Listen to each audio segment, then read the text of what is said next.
اللهم صل على حبيب نبي يا شفيع صلى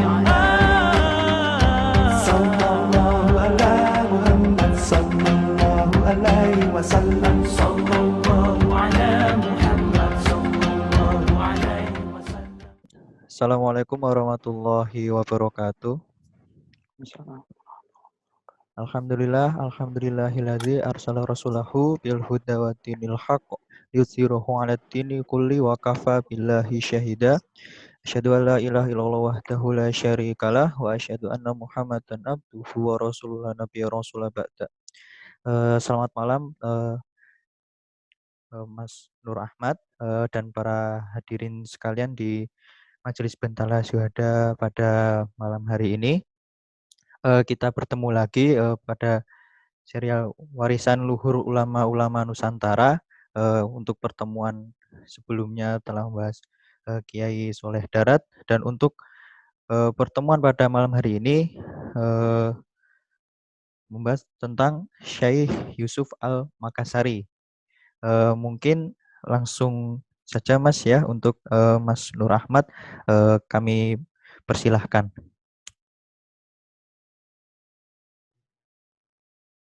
Bismillahirrahmanirrahim.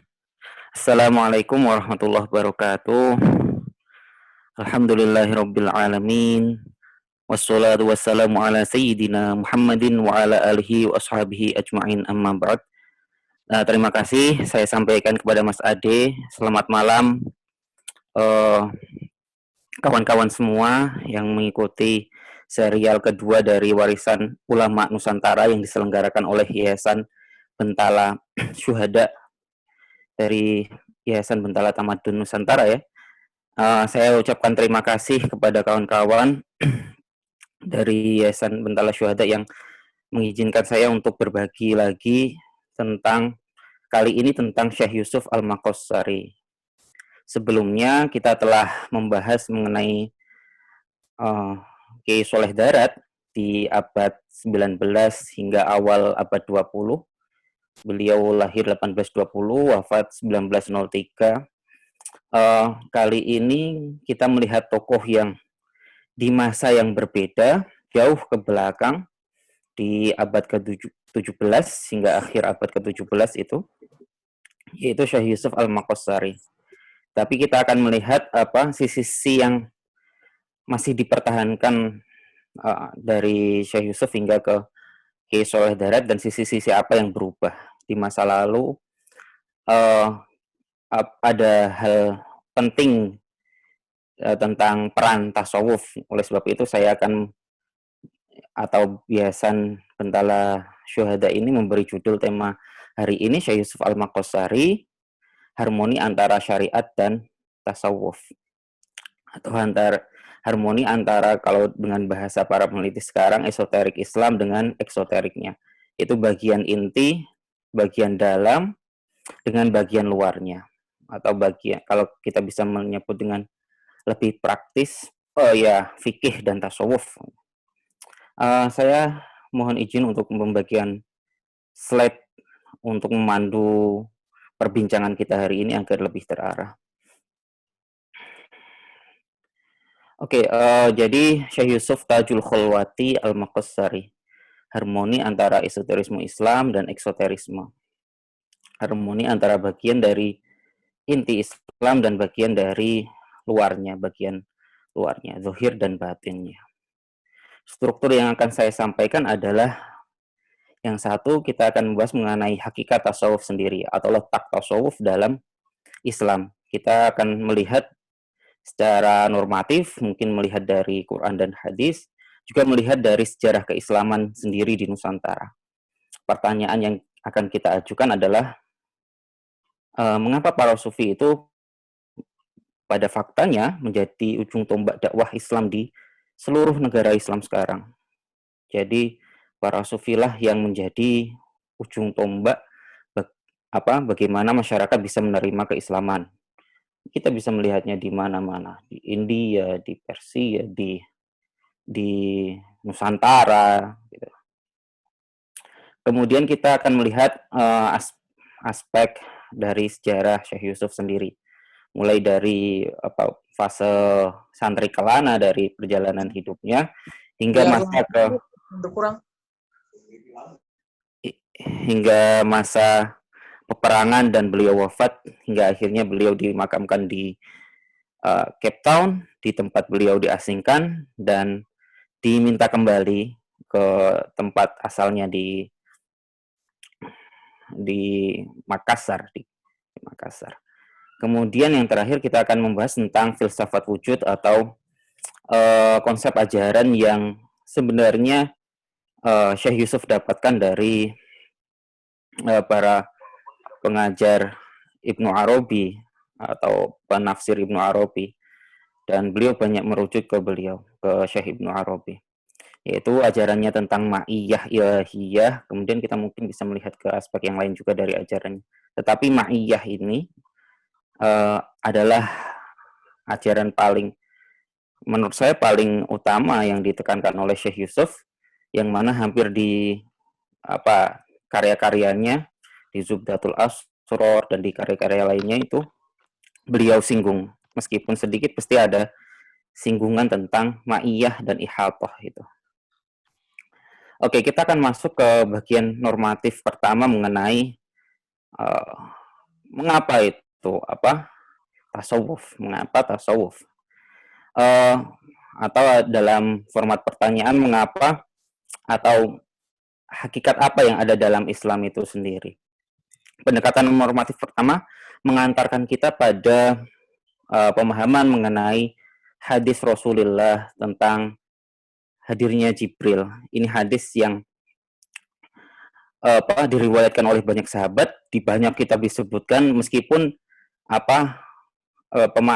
urutan hadisnya itu sendiri berbeda-beda. Kita melihat para sahabat itu suatu ketika duduk-duduk bersama Nabi, kemudian Nabi mengatakan, selalu nih, kalian tanyalah kepada saya. Nah, kemudian nggak ada yang tanya, kemudian datang seorang laki-laki, dalam kitab Muslim disebutkan dia itu putih sekali pakaiannya, seakan-akan nggak pernah kena kotor gitu ya, seperti baru. Kemudian rambutnya hitam sekali, dan kata rawi itu mengatakan bahwa nggak ada sahabat yang melihatnya, nggak ada sahabat yang tahu dirinya. Dia itu berjalan, tetapi nggak terlihat bahwa dia itu telah melakukan perjalanan yang jauh. Tetapi anehnya para sahabat tidak ada yang mengenalnya. Kemudian dia duduk di depan Nabi, kemudian duduknya seperti duduk di antara dua sujud gitu ya, mempertemukan dua pahanya ke paha Nabi, kemudian kedua tangannya diletakkan di paha Nabi. Jadi mungkin nempelnya di lutut, kemudian tangannya diletakkan di Kanjeng Nabi. Kemudian dia menanyakan tentang 3 hal utama, kemudian baru pertanyaan tentang tanda-tanda kiamat. Yang pertanyaannya ini urutannya berbeda dari satu riwayat dengan riwayat yang lain. Sebagian riwayat menyebutkan Islam dulu, kemudian iman, kemudian ihsan. Yang riwayat yang lain menyebutkan ihsan iman dulu, baru Islam, baru ihsan. Oke, jadi intinya adalah ini pertanyaan 3-nya ditanyakan, tetapi perbedaan runtutannya adalah karena perbedaan rawi itu, ingatan rawi terhadap peristiwa itu. Kanjeng Nabi ditanya mengenai Islam dulu, kemudian ditanya mengenai iman, kemudian ditanya mengenai ihsan. Ketika ditanya mengenai Islam, Kanjeng Nabi menjawab, Islam adalah kalau kamu melakukan sholat, ibadah-ibadah itu, zakat, kemudian puasa. Ketika ditanyai mengenai iman, Kanjeng Nabi menjawab, kamu beriman kepada Allah dan tidak musyrik kepadanya. Kemudian rukun iman itu, apa yang disebut rukun Islam, rukun iman itu ada dalam hadis ini. Tetapi ada satu tambahan lagi, yaitu tentang ihsan. Nabi ditanya, apa itu ihsan? Kemudian Nabi menjawab, an ta'budallah ka'annaka tarah fa illam takun tarah fa innahu yarah. Kamu menyembah Allah seakan-akan kamu melihatnya langsung. Seandainya kamu tidak bisa melihatnya, maka yakinlah bahwa Allah melihatmu. Dari hadis ini, para ulama membuat konsensus bahwa aspek dari Islam, mungkin Islam yang besar itu dengan I besar adalah syariah, atau kita bikin paralelitas dengan Islam itu, kemudian akidah, iman, kemudian ihsan atau hakikat, tasawuf atau akhlak, apapun namanya. Nah, ini yang menjadi konsensus utamanya di Ahlus Sunnah wal Jamaah. Jadi misalnya kita bisa lihat di Al-Laqani ketika menjelaskan tentang Ahlus Sunnah adalah dia menyebutkan wa malikun wasairul a'immah kadza Abul Qasim hudatul ummah. Fawajibun taqlidu habrin minhumu kadza hakal qaumu bilafdin yufamu. Dan Imam Malik dan para imam lainnya, begitu juga Abul Qasim, adalah para hadin, para petunjuk bagi umat Islam. Maka wajib mengikuti mereka, di antara mereka, begitulah yang dipahami oleh para ulama. Jadi, ini dalam kitab Jauharatut Tauhid, Al-Laqani menjelaskan hal ini. Dan Jauharatut Tauhid ini kitab akidah yang banyak dikaji di Nusantara ya. Kiai Soleh Dara juga punya syarah atasnya. Kemudian kalau saya nggak salah ingat, Abdul Somad Al-Palimbani juga punya syarah atasnya. Ya, wa Malikun, dan Imam Malik dan para imam lainnya adalah petunjuk. Ini menunjukkan aspek dari fikih. Jadi kalau kita bertanya ini apa itu Ahlus Sunnah, maka sebenarnya ketika Hadratus Syekh Hasyim Asy'ari ketika menjelaskan batasan dari Ahlus Sunnah di kitab beliau, sebenarnya ya merujuk salah satunya ke sini. Yaitu ketika kita mengikuti mazhab fikih itu satu dari 4. Imam Malik ataupun yang lainnya, Abu Hanifah, Imam Syafi'i, atau Ahmad bin Hanbal. Kemudian kadza Abul Qasim, begitu pula Abul Qasim. Abul Qasim di sini tentu yang dimaksud bukan Kanjeng Nabi, karena kalau diparalelitaskan dengan para imam ya pasti bukan tempatnya di situ. Tapi Abul Qasim yang dimaksud di sini adalah Junaidi al-Baghdadi. Ya, ini menunjukkan aspek lain dari keislaman yang harus dipegang, yaitu 4 mazhab fikih, kemudian Abul Qasim al-Baghdadi. Maka wajib kita mengikuti salah satu dari mereka, begitulah yang dipahami. Dan itu berlangsung atau menjadi konsensus bersama sejak lama. Berlangsung cukup lama. Jadi kalau kita bisa melihat di sini, di aspek syariah atau aspek fikihnya, maka mengikuti satu dari 4 mazhab fikih. Dari Imam Malik, ya, kemudian Abu Hanifah, atau Imam Syafi'i, atau Ahmad bin Hanbal. Sebenarnya mazhab yang lain banyak, tetapi mazhab yang lain itu disebutkan tidak mudawwan, atau karya-karya pendiri mazhabnya tidak diteruskan oleh para muridnya, di mana menjadikan qaul-qaul yang dari pendiri mazhabnya seperti Sufyan Ats-Tsauri misalnya tidak menjadi suatu yang umum jamak dipahami oleh masyarakat, akhirnya terputus di sana. Jadi cukup aneh sekarang untuk mengikuti mazhab di luar dari 4 mazhab fikih itu. Sedangkan di akidah ini penjabaran yang disampaikan oleh Hadratus Syekh misalnya adalah mengikuti dari Asy'ariyah atau Maturidiyah. Kemudian di Thariqah itu banyak sekali, kita melihat ada banyak sekali Thariqah dalam tradisi Ahlussunnah misalnya.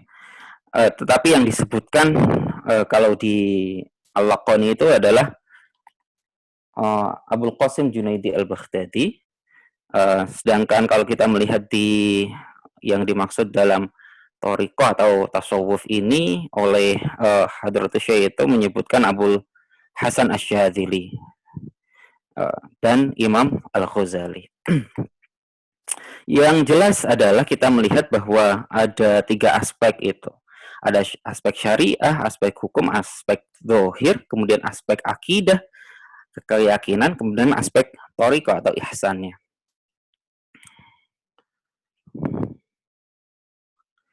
Nah, thariqah atau tasawuf kita menyebutnya itu adalah ini contoh yang disebutkan oleh Abul Hasan Asy-Syadzili atau di mazhab Syadziliyah ya, thariqah Syadziliyah, untuk menggambarkan antara hubungan syariat, thariqah dan hakikat. Bahwa syariat itu adalah garis hitam ini, titik untuk semua ini. Nah, thariqah adalah jari-jarinya yang menghubungkan antara, yang menjadi jalan antara seseorang untuk menuju ke titik tengah. Menuju ke titik tengah. Dan titik tengahnya adalah hakikat. Ini menggambarkan beberapa hal penting ya untuk dipahami. Yang pertama adalah bahwa seseorang tidak mungkin bisa menuju ke hakikat kecuali dia berada di dalam syariat. Titik awalnya harus berada di dalam syariat. Atau dia harus menerima syariat, hukum syariat untuk bisa berjalan dari tempatnya berada. Dia seorang masuk Islam bisa di titik manapun, tetapi dia kalau berjalan adalah menuju ke hakikat. Dan kita bisa melihat bahwa jari-jari dalam satu titik, satu lingkaran itu bisa sangat banyak. Para ahli tasawuf menyebutkan at-turuq ilallah bi'adadi anfasil khalaiq. Jalan menuju kepada Allah itu sebanyak jumlah makhluk. Jadi setiap makhluk bisa punya jalannya masing-masing.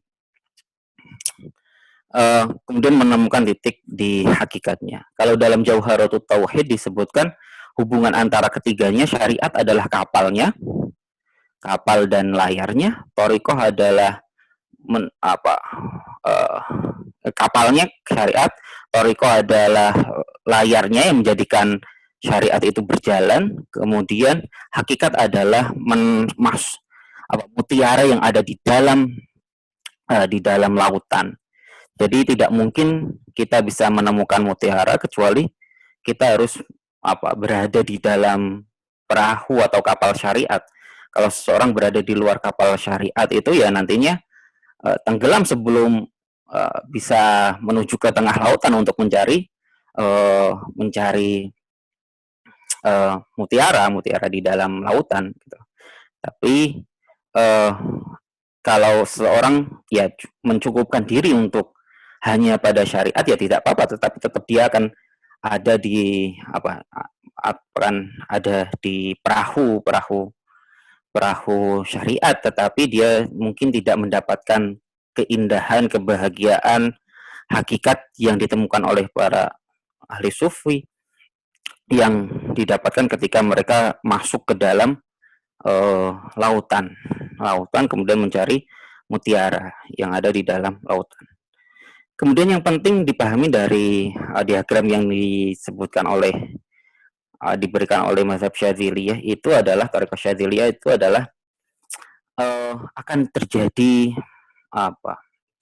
sesuatu yang amat berbahaya ketika seseorang mengambil titik dari luar Islam dan mengatakan bahwa dia menuju ke hakikat tetapi dia berada di luar syariat, maka itu artinya dia berada di luar Islam. Nah, ini penting untuk dipahami bahwa lahirnya sekte-sekte termasuk di Nusantara ini yang disebut sebagai dulu ada Islam sejati misalnya. Para penganut kepercayaan itu yang tadinya berasal dari titik mulanya sebenarnya dari Islam, tetapi karena aspek esoterisnya atau aspek sufistiknya terlalu menguasai, akhirnya dia berada di luar Islam, berusaha untuk mengesoterikan atau menjadikan semua aspek itu menjadi tasawuf semata. Akhirnya dia berada di luar Islam, karena mengambil titiknya ya di luar syariat, mengabaikan syariat ya artinya ya keluar dari gambaran besar tentang Islam itu. Ini terjadi di mana-mana sebenarnya, termasuk ya di Nusantara. Di masanya Buya Hamka misalnya, Buya Hamka diajak oleh Kiai Wahid Hashim untuk ngisi pengajian di kelompok-kelompok abangan ini, kelompok yang sufi sentris ini, atau tasawuf saja tapi melalaikan syariatnya gitu. Akhirnya menjadi berada di luar keislaman akhirnya.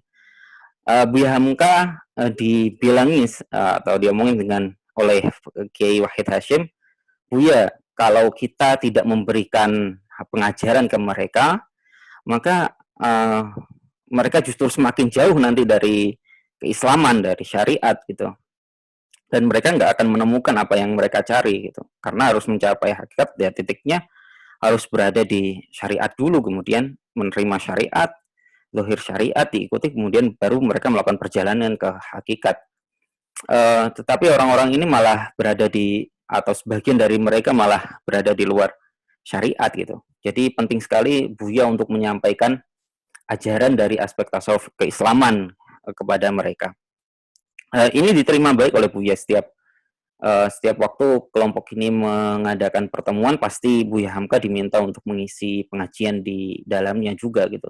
Tetapi ada perubahan besar ketika Ki Wahid Hashim tiba-tiba wafat, kemudian ada politisasi di kelompok ini, di Jawa utamanya ya, di kelompok ini, kemudian Buya tidak lagi diundang. Politisasi maksud saya adalah ikut campurnya PKI di kelompok-kelompok ini. Itu akhirnya ya Islam atau aspek Islam yang tadinya disampaikan oleh Buya Hamka, yang seringkali mengutip atau menyajikannya dari pemahaman Imam Al-Ghazali, tidak lagi disampaikan, dan itu menjadi kerugian besar ya. Akhirnya sekte-sekte ini semakin menjauh.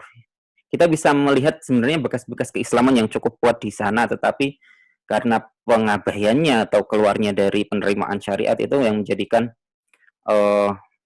ya mereka cukup disayangkan berada di luar konteks syariat gitu. Oke, kemudian kita akan melihat dari situ kita akan melihat termasuknya ini sebagai pengantar untuk memahami Syekh Yusuf ya. Tasawuf itu di Nusantara. Tasawuf di Nusantara.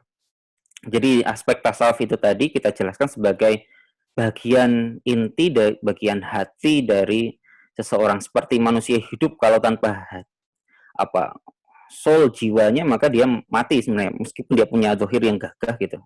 Begitu juga keislaman, kalau dia nggak punya soulnya itu tadi atau jiwanya itu tadi, maka ya dia nggak bisa bergerak gitu. Nah, itu yang menjadikan para sufi itu adalah para dai gitu. Mereka adalah yang menjadi lokomotif islamisasi di banyak negeri di dunia Islam kini. Kita melihat di Nusantara itu sendiri, misalnya kalau kita ambil konteks di Jawa, adalah para sufi yang menjadikan pemelukan terhadap Islam itu terjadi secara masif, terjadi secara besar-besaran. Dengan datangnya para wali itu, akhirnya pemelukan terhadap keislaman itu terjadinya secara besar-besaran, meskipun akhirnya didorong juga dengan pendirian kerajaan-kerajaan, tetapi kerajaan itu sendiri tidak akan mendapatkan support kalau masyarakatnya sendiri masih Hindu-Buddha, akan sangat susah gitu. Jadinya lebih dari bawah ke atas, akhirnya ke para raja. Kenapa bisa demikian? Karena para sufi itu adalah seorang yang bisa mewujudkan atau mengajak ke keislaman melalui kebudayaan. Selama kebudayaan itu tidak bertentangan dengan pesan utama Islam, tauhid, maka dia bisa dijadikan menjadi wahana dakwah. Dan ini yang menjadi menjadi catatan oleh para orientalis ketika ekspresi-ekspresi yang digunakan seakan-akan mengambil dari ekspresi di masa sebelum Islam, seakan-akan dia dituduh sebagai, atau para wali dituduh sebagai sinkretis gitu, orang-orang yang menggabungkan antara aspek-aspek dalam beragam agama yang berbeda. Padahal tidak. Bagaimana bisa kita memahami seperti itu? Karena bagaimana bisa dipahami sebagai para wali adalah sinkretik dalam arti itu, karena mereka mengajak ke keislaman gitu. Bagaimana mungkin bisa seorang yang misalnya punya pemahaman yang mencampur adukan antar beragam agama, tetapi justru menciptakan masyarakat yang berpegang pada syariat Islam. Bagaimana mungkin mereka yang menggabungkan antara beberapa aspek agama di Jawa misalnya dalam konteks uh, Demak misalnya, justru menciptakan orang-orang yang akhirnya sangat patuh terhadap syariat, kemudian bahkan menjadikan fikih landasan hukum Islam syariat itu sebagai landasan hukum kerajaan.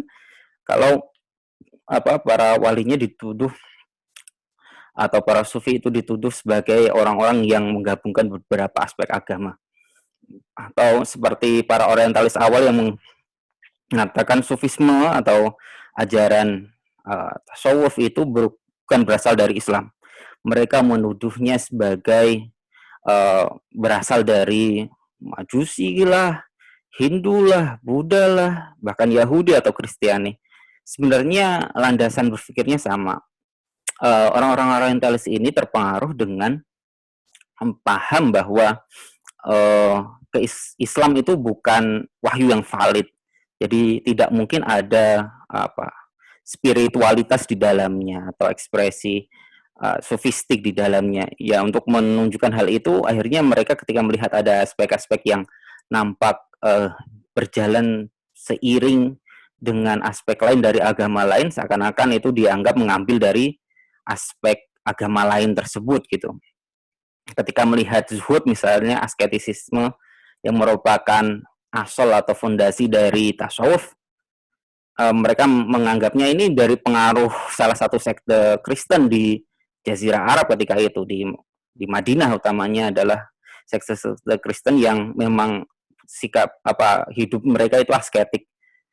Mereka gagal, para orientalis awal ini gagal melihat bahwa kalau membaca Al-Quran saja terlalu banyak ayat-ayat yang menunjukkan bahwa sofistik atau tendensi sofistik itu sangat banyak. Apalagi kalau melihat ke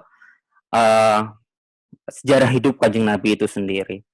Kanjeng Nabi adalah orang yang paling zuhud dalam arti menjauhi dari atau tidak terikat dengan akhyar atau sesuatu selain Allah Subhanahu wa taala, apalagi duniawi. Ketika Kanjeng Nabi mendapatkan kekuasaan, maka itu bukan untuk memenuhi egonya untuk mendapatkan kekuasaan, tetapi untuk menjadi pelindung bagi mustad'afin, utamanya adalah mereka-mereka yang terpinggirkan karena tendensi yang ada di masyarakat untuk memberikan privilege terhadap orang-orang karena entah nasabnya atau karena kekuasaan atau kekuatan ekonominya gitu. Dan Nabi berusaha untuk menciptakan balance di situ, untuk menciptakan keadilan di situ. Akhirnya Nabi memiliki kekuasaan politik maupun yang lain, militer juga, karena untuk mencipta balance ini, menjadi pelindung bagi para mustad'afin. Kalau kita melihat, nggak bisa dibandingkan dengan masa sekarang di mana politisi yang egosentrik ya, yang mereka mencapai kekuasaan itu bukan untuk mewujudkan suatu nilai-nilai tertentu, tapi karena ingin tujuannya kekuasaan itu sendiri. Jadi kekuasaan tidak menjadi wasilahnya, tetapi sebagai tujuannya itu sendiri, dan itu jamak terjadi di masa kini. Kita melihatnya juga tendensi sama terjadi di Barat pula. Kita melihat Donald Trump dengan kalau berbicara dengan penuh emosi gitu, atau Marie Le Pen gitu, kita melihatnya hal yang sama. Mereka adalah orang-orang yang mencari kekuasaan untuk egonya gitu. Kalau kita melihat Kanjeng Nabi di masa itu, bahkan kehidupan asketisnya kita bisa lihat misalnya di rumah beliau tidak tidak memiliki pintu yang umum kita pahami sebagai pintu beliau hanyalah kain yang digantungkan ya gitu. Jadi kita nggak bisa ngetok ke pintu rumah beliau, dan beliau tidur di atas tikar yang keras, langsung di lantai, kemudian cuma dialasin tikar gitu ya. Ketika beliau tidur di tikar itu kemudian membentuk bekas di bahunya, kemudian seorang sahabat datang, Kanjeng Nabi, kenapa engkau tidur di lantai kayak gini? Ya. Kanjeng Nabi menjawab bahwa apa hubunganku dengan dunia ini? Aku di dunia ini hanya seperti seorang musafir, seorang wayfarer, seorang yang berjalan dari satu titik. Hanya untuk, kalau orang Jawa, ya ini diambil dalam idiom Jawa juga ya, bahwa hidup itu mau mampir ngombe. Itu sebenarnya berasal dari intertekstualitasnya, berasal dari jawaban Nabi ketika ditanyai kenapa tidur di atas lantai langsung dan hanya dikasih tikar saja gitu. Kalau kita melihat kehidupan, belum saja para pemimpin negara, mungkin kalau pemimpin kampus atau bahkan yang punya kedudukan sedikit pasti nggak mampu atau nggak bisa kita bayangkan untuk memilih kehidupan yang sangat asketik seperti yang dipilih oleh para nabi. Jadi definisi tasawuf mungkin kita akan menganggapnya atau meletakkannya seperti definisi awal tasawuf, yaitu atau sawwafu itu orang yang berusaha untuk hidup secara asketik menggunakan wool, yang intinya adalah untuk merendahkan dirinya atau menjadikan dunia ini rendah sehingga tidak mengambil satu tempat di hati seseorang. Kemudian kita lihat ke kondisi dunia Nusantara waktu itu. Ya, pra-Islam itu dipenuhi dengan pandangan-pandangan esoteris yang berasal dari agama-agama sebelumnya. Jadi tasawuf yang dibawa itu, ini salah satu analisis yang cukup baik saya dapatkan dari Judith Baker, ketika menulis tentang gamelan stories. Dia menunjukkan bahwa tasawuf itu membawa aspek perubahan, yang perubahan itu dari satu agama ke agama lain termasuknya dimudahkan dengan aspek tasawuf yang dibawa oleh Islam. Tidak menghentak, tidak gegerkan gitu ya, tapi lebih mudah. Kita bisa melihat benang merah yang nampaknya secara ekspresi luarnya sama diambil oleh tasawuf, misalnya yang tersebar di Nusantara, salah satunya dari Najmuddin Al-Kubro misalnya, ajaran Najmuddin Al-Kubro dengan tantrisme mengenai pemaknaan terhadap simbol-simbol warna gitu, warna. Kemudian kita bisa melihatnya misalnya di Serat Dewa Ruci juga. Dewa Ruci diambil sebagai simbolisme antara makrokosmos dan mikrokosmos, bahwa ini sebenarnya digunakan untuk menjelaskan mengenai salah satu kalimat sofistik yang disebut-sebut berasal dari Kanjeng Nabi, tetapi tidak ditemukan ya di hadis Kanjeng Nabi, bahwa barang siapa mengenal Tuhannya maka barang siapa mengenal dirinya maka dia mengenal Tuhannya. Man arafa nafsahu faqad arafa rabbahu. Barang siapa mengenal dirinya maka dia mengenal Tuhannya. Maka usaha untuk mengenali mikrokosmos dirinya sendiri adalah usaha mengenai zat yang maha mutlak yang menguasai makrokosmos itu. Tetapi di Nusantara juga terjadi ekses negatif, terutama dari tasawuf yang dibawa oleh mereka yang berpandangan Ibnu Arabian atau wahdatul wujud utamanya. Sebenarnya kalau kita melihat ke tasawuf secara umum, itu aspek kecil saja. Tasawuf filosofis itu adalah bagian kecil saja dari bangunan seluruh tasawuf yang ada di dunia Ahlussunnah misalnya. Yang lebih utamanya, lebih besarnya sifatnya ya tasawuf ya akhlaki, yaitu berusaha untuk tadallul, untuk merendah dirikan karena dia menyadari bahwa Tuhan itu selalu melihatnya, atau dia selalu melihat Tuhan di alam semesta ini, jadinya dia menjadi seorang hamba. Nah, ekses negatifnya itu yang diakibatkan oleh pemahaman terhadap tasawuf wahdatul wujud oleh mereka yang sebenarnya belum cukup mampu memahami ajaran-ajaran dari Syekh Ibnu Arabi. Akhirnya menciptakan sekte-sekte yang memisahkan seakan-akan syariat dari Islam. Akhirnya kita kembali ke penjelasan yang tadi, diagram yang tadi, dia berada di luar titik besar keislaman, di luar dari environment keislaman itu. Dan ini kita bisa lihat di banyak tempat ya. Di Jawa itu banyak sekali kalau di Jawa. Tapi sekarang menjadi minor sebenarnya. Setelah keislaman semakin banyak didakwahkan oleh para ahli keislaman yang mampu menjelaskan duduk permasalahan sebenarnya mengenai tasawuf itu, terutama tasawuf filosofis yang mengambil titiknya di Ibnu Arabi, titik mulanya. Ya, ini banyak terjadi di Jawa utamanya, dan ekses negatif itu seperti yang diusahakan oleh Buya Hamka, berusaha untuk diminimalisir, berusaha mereka dikenalkan dengan aspek tasawuf yang lebih mudah. Dan di Nusantara akhirnya perubahan itu terjadi di akhir abad 19 menuju ke abad 20. Tasawuf filosofis ala Ibnu Arabi sudah hampir-hampir nggak diajarkan lagi oleh para ulama ya, utamanya oleh para ulama terhadap kaum awam utamanya, dan akses terhadap cerita-cerita atau puisi-puisi yang mengajarkan hal itu sangat dibatasi.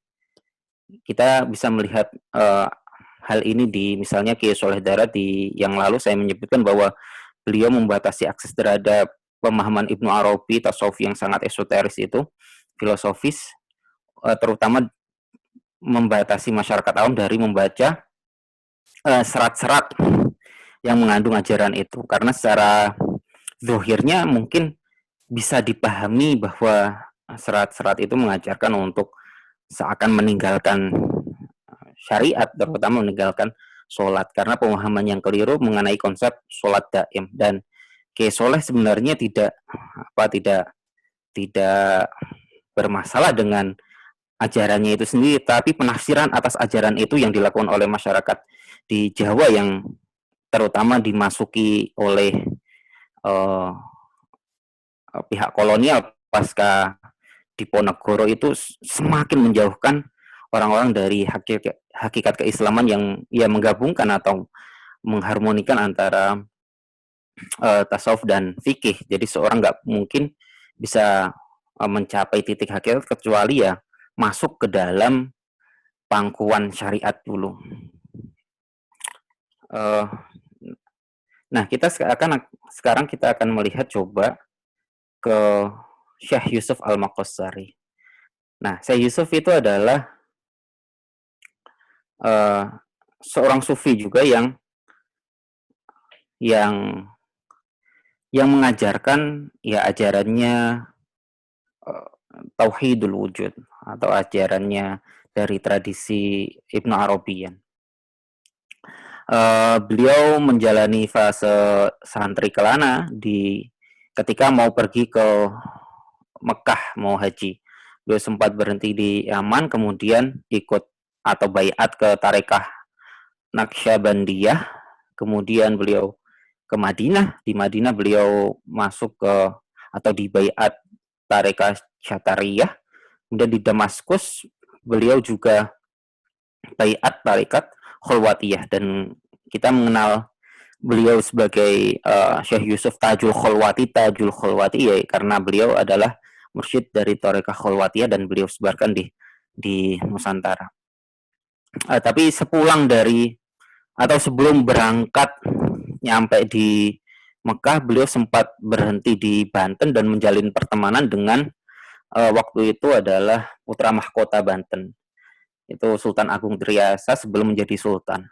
Beliau menjalin pertemanan dengan Sultan Agung, kemudian beliau berangkat ke Mekah, menuju ke Mekah untuk haji dan belajar. Ketika pulang tahun 1672 itu beliau menikah dengan putri dari Sultan Agung Tirtayasa dan diangkat menjadi Qadil Qudutnya di Kesultanan Banten. Waktu itu Syekh Sultan Agung Tirtayasa sudah menjadi sultan, sudah diangkat menjadi sultan. Nah, di sana ini kalau kita melihat para ulama ya, mereka ketika berada di satu tempat itu seperti lentera, akhirnya menerangi tempat itu. Banten didatangi oleh Syekh Yusuf Tajul Kholwati Al-Maqassari itu berubah menjadi pusat pembelajaran keislaman. Semakin kuat pembelajaran keislaman di sana.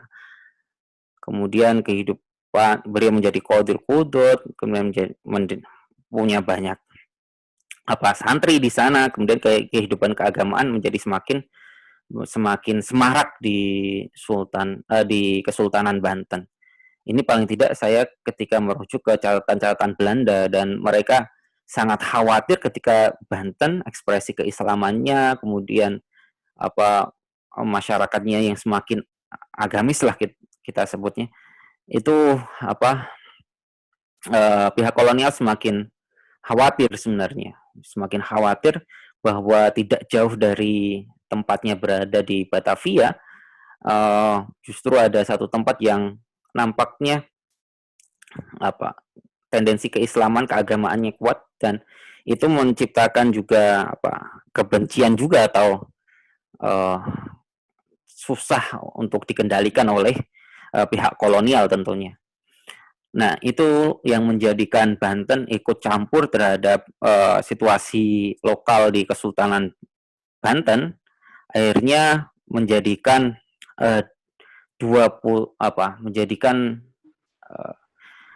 situasi perang di Banten, dan dia ikut campur untuk membela salah satunya, yang mana harapannya ketika salah satunya menang nanti akan lebih mudah diajak kerjasama atau ditaklukkan oleh pihak kolonial. Itu terjadi pada 1682 ketika putra dari Sultan Agung Tirtayasa, Sultan Abu Nasr Abdul Qahar, yang memilih untuk berafiliasi atau bersarikat dengan kompeni Belanda untuk melawan ayahnya sendiri, Panggilan Purabaya, dan Syekh Yusuf Tajul Kholwati Al-Maqassari. Dan Syekh Yusuf tentu saja akan memilih untuk bersama Sultan Agung Tirtayasa, selain karena Sultan Agung adalah pemimpin syah ya, pemimpin sah dari Kesultanan Banten, dan yang kedua adalah karena Sultan Abu Nasr Abdul Qahar itu lebih memilih untuk dibantu oleh pihak kompeni Belanda. Syekh Yusuf ketika itu usianya sudah tua, 56 kalau saya nggak salah ingat, akhirnya memilih untuk bersama Sultan Agung Tirtayasa melawan Sultan Abu Nasr Abdul Qahar atau Sultan Haji dikenalnya, dan pihak kompeni.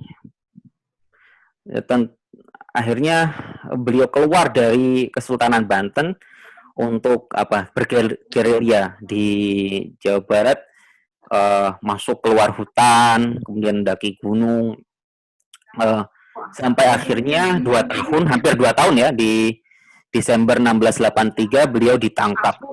Catatan kerajaan Goa memberikan nama tempat di mana beliau ditangkap itu sebagai Segoro Anaan atau sungai kecil ya, atau Segoro Anaan itu berarti kan sungai gitu. Tapi catatan dari pihak kompeni Belanda di Old West New West Old East New East itu, atau Hindia Belanda Baru dan Hindia Belanda Lama, catatan dari Valentin misalnya, itu menyebutkan lebih spesifik lagi di Sungai Citandui di Banjar, di kota Banjar. Sungai Citandui itu panjang dari kalau sekarang ya ada di Jawa Tengah hingga ke Jawa Barat, tetapi di bagian di kota Banjar lah di mana Syekh Yusuf ditangkap. Beliau memimpin tidak kurang dari 5.000 pasukan, dan kepala beliau itu dihargai oleh pihak Sultan Abu Nasr sebesar 1.000 riks atau 1.000 koin Belanda waktu itu yang berlaku di masa itu. Dihargai barang siapa bisa mendapatkan Syekh Yusuf hidup maupun mati, maka akan diberikan 1.000 itu. Tapi karena ya karisma dari Syekh Yusuf itu sendiri, uh, tentu tidak menjadikan masyarakat untuk melawan beliau, bahkan masyarakat di luar dari 5.000 orang yang beliau pimpin bersama beliau itu mereka ikut melawan pihak Kompeni Belanda dan para pemimpin, ya, kita menyebutnya sekarang ya mungkin para wali kota yang ikut membantu Kompeni Belanda ketika itu di Jawa Barat. Mereka banyak yang dibunuh juga, akhirnya wafat juga, mati juga, syahid juga karena berusaha untuk membela Syekh Yusuf. Akhirnya Syekh Yusuf ditangkap di Sungai Citandui itu. Para pengikutnya itu dikembalikan ke tempatnya masing-masing. Catatan Belanda menyebutkannya ada yang dikembalikan ke Banten, kembalikan ke Makassar, kembalikan ke daerah Melayu. Artinya Syekh Yusuf itu meskipun perlawanannya seakan lokal ya dari Kesultanan Banten, tapi beliau mendapatkan pengikut dari banyak daerah lain. Jejaring keilmuannya itu mempengaruhi banyak daerah lain. Akhirnya para santri di daerah lain pun ikut membantu Syekh Yusuf untuk melawan pihak Kompeni kolonial Belanda.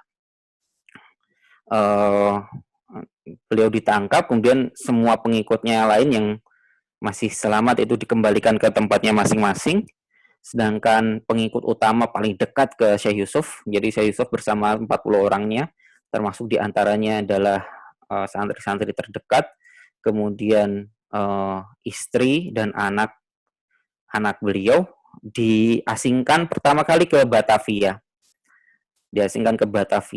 Tetapi pihak kerajaan Goa itu terus-menerus berusaha meminta untuk Syekh Yusuf dibebaskan dan diasingkan saja ke Goa gitu. Tetapi hal itu ditolak terus oleh pihak kolonial Belanda. Apalagi setelah melihat bahwa ternyata usaha itu tidak dilakukan oleh pihak kerajaan saja, tetapi oleh masyarakat yang sangat menghormati Syekh Yusuf, berusaha untuk membebaskan Syekh Yusuf. Jadi di Batavia karena situasinya seperti demikian, tidak lama, kalau saya nggak salah ingat, di September di 1684 beliau diasingkan ke Ceylon, ke Sri Lanka. Di Sri Lanka pun karismanya nggak hilang, usaha untuk membebaskan beliau dari para santrinya, dan terutama surat-surat yang diberikan oleh pihak kerajaan Goa untuk meminta Syekh Yusuf dibebaskan, yang ditolak terus oleh pihak Kompeni Belanda. Akhirnya karena khawatir pengaruhnya cukup besar, nantinya para santri itu datang ke Sri Lanka atau hal-hal buruk bisa terjadi, dan oleh karena itu pihak kolonial Belanda mengasingkan lagi. Di tahun 1693 dipindah ke Tanjung Harapan di Afrika Selatan, dan beliau akhirnya di sana hingga akhir hayatnya. Beliau wafat pada Jumat 22 Dzulqa'dah 1110 Hijriyah atau 22 Mei 1699. 22 Mei. Catatan jelas diberikan di kerajaan Goa itu 22 Mei. Sedangkan beberapa sejarawan lainnya memberikan tanggal kurang tepat di 23 Mei 1699. Jadi pada 22 Mei yang lalu beliau haul peringatan haul. Dan makamnya di sana itu, dari beliau dan para pengikutnya yang diasingkan itu, para cucu-cucunya, kemudian yang disebut Salah Mayers ya, para orang-orang Melayu yang kemudian beranak pinak di sana terus mengagungkan Syekh Yusuf. Jadi makamnya sangat indah, disebutkan di sana. Saya belum pernah ke sana sebelumnya, tapi itu penjelasan yang disebutkan oleh Valentin di bukunya itu. Menyebutkan bahwa dia pernah ke sana, Valentin pernah datang ke makam Syekh Yusuf, kemudian mengatakan di sana ada kaligrafi indah sekali, kemudian ada batu-batu mulia yang ditempelkan mungkin di gerbang makamnya Syekh Yusuf. Dan banyak sekali orang-orang yang datang ke sana setiap tahun untuk haul terhadap Syekh Yusuf gitu. Dan dia mengatakan bahwa hal itu sangat sangat ironi, kata dia, dalam sudut pandang dia, karena yang menangkap Syekh Yusuf itu justru makamnya dilupakan di Tanah Abang. Jadi jenderal yang menangkap Syekh Yusuf itu Van Happel. Van Happel itu di Tanah Abang dimakamkannya, di kuburnya itu ya. Tetapi kuburannya nggak ada yang memperhatikan. Ya, ini kita bisa melihat bahwa sejarah itu memberikan saksi atas orang-orang yang tulus untuk berjuang demi agama dan masyarakatnya, alih-alih orang-orang yang menjadikan perjuangan itu hanya untuk penguasaan, untuk menindas kelompok lain atau masyarakat yang lain seperti yang dilakukan pihak kolonial Belanda di masa itu. Alasan-alasannya seperti ya karena perbedaan kebudayaan saja, dan mereka menganggap kebudayaan kita kebudayaan rendah. Dan sayangnya dampak terhadap pandangan itu dan pak kolonialisme itu masih terasa hingga sekarang. Mungkin tidak secara langsung terhadap Belanda, tetapi terhadap kebudayaan besar Barat gitu ya. Kita menjadi seorang yang inferior terhadap kebudayaan kita sendiri gitu. Menganggap seakan-akan apa saja yang berasal dari Barat itu sebagai suatu yang bagus, atau di masyarakat umum masih terjadi kayak gitu. Dianggap suatu yang otomatis benar gitu, sedangkan apa yang dari kita itu seakan-akan kita malu untuk mengekspresikan yang berasal dari Nusantara. Itu singkat dari perjalanan Syekh Yusuf. Kita bisa belajar beberapa hal. Yang pertama adalah situasi Syekh Yusuf yang menjadikan Syekh Yusuf itu karena fase pembelajaran yang amat ketat. Dimulai dari daerahnya sendiri, kemudian ke Timur Tengah, ke Yaman, ke Damaskus, ke Madinah. Pembelajaran yang amat istilahnya sangat lama gitu. Pelajaran hingga dia bisa menjadi qadhi itu ya karena pembelajaran yang amat keras untuk belajar agama Islam di pusat-pusat keagamaan di masa itu. Di Madinah itu ketika beliau baiat Tarekat Syatariyah, beliau baiat ke guru ulama Nusantara yang akan kita pelajari atau kita diskusikan di pertemuan minggu depan tentang Syekh Abdul Rauf As-Singkili. Beliau itu satu guru, yaitu Syekh Ibrahim Al-Qurani. Syekh Ibrahim Al-Qurani ini yang saya pikir termasuk beliau mendapatkan ajaran rembesan dari Ibnu Arabi, juga dari Syekh Ibrahim Al-Qurani ini yang tengah ya, yang moderat antara tasawuf filosofis dengan tasawuf yang sifatnya akhlaki, atau tasawuf filosofis dengan dikombinasikan dengan syariat gitu. Karena Syekh Ibrahim Al-Qurani inilah yang menulis syarah terhadap Tuhfatul Mursalah ila Ruhin Nabi, ini yang menjadi rujukan masyarakat Nusantara untuk belajar tasawuf Ibnu Arabi di masa sebelum Syekh Yusuf, atau di masa hidupnya Syekh Yusuf ketika belum kembali ke Nusantara, yaitu Tuhfatul Mursalah ila Ruhin Nabi. Ini dikarya oleh ulama Madinah lainnya, yang mana asalnya sebenarnya bukan dari Madinah tapi dari Burhanpur, India. Kemudian Syekh Abdul Rauf As-Singkili nanti minta ke Syekh Ibrahim Al-Qurani untuk menjelaskan apa yang menjadikan situasi sangat chaos atau secara akidah ya di masyarakat ketika itu, karena pembelajaran orang awam terhadap kitab Tuhfatul Mursalah. Akhirnya Syekh Ibrahim Al-Qurani menulis syarahnya Ithafuz Zaki. Ithafuz Zaki sudah dikaji dan diterjemahkan oleh Pak Oman Fathur Rahman ya, udah ada dalam bahasa Indonesia sekarang. Nah, Syekh Yusuf sayangnya itu karya-karyanya tidak banyak diterjemahkan secara langsung, kitab-kitab beliau. Mungkin ada satu saja, Zubdatul Asror, itu ada, kemarin saya cek, sudah diterjemahkan dalam bahasa Indonesia. Tapi karyanya yang lain yang banyak sekali itu belum diterjemahkan. Sebagian dari karyanya itu ada petikan-petikan saja di Tujimah misalnya. Di Prof. Tujimah itu menulis tentang Syekh Yusuf Al-Maqassari, ajaran, biografi, sejarah dan ajarannya, gitu. Sejarah hidup dan ajarannya. Sedangkan karya-karya lain yang masih banyak itu belum diterjemahkan atau belum diterbitkan bahkan dalam bahasa aslinya sekalipun. Karya-karya itu sebenarnya merupakan ajaran Syekh Yusuf terhadap para santri yang tanya kepada dirinya melalui surat.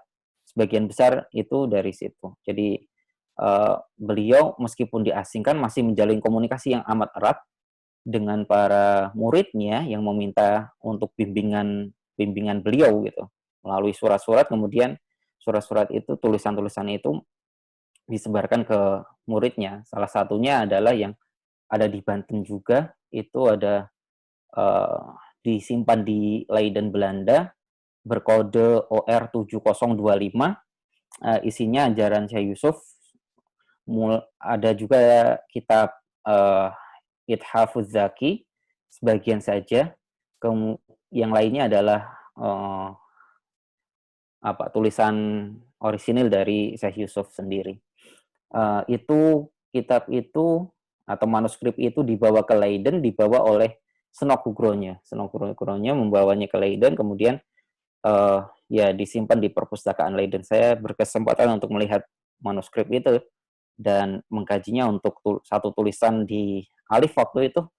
Ketika Haul Syekh Yusuf tanggal 22 Mei, saya nulis 6 tulisan kalau saya nggak salah, berdasarkan kitab tersebut, manuskrip OR 7025. Kita akan melihat salah satu misalnya adalah ajaran yang ada di manuskrip itu.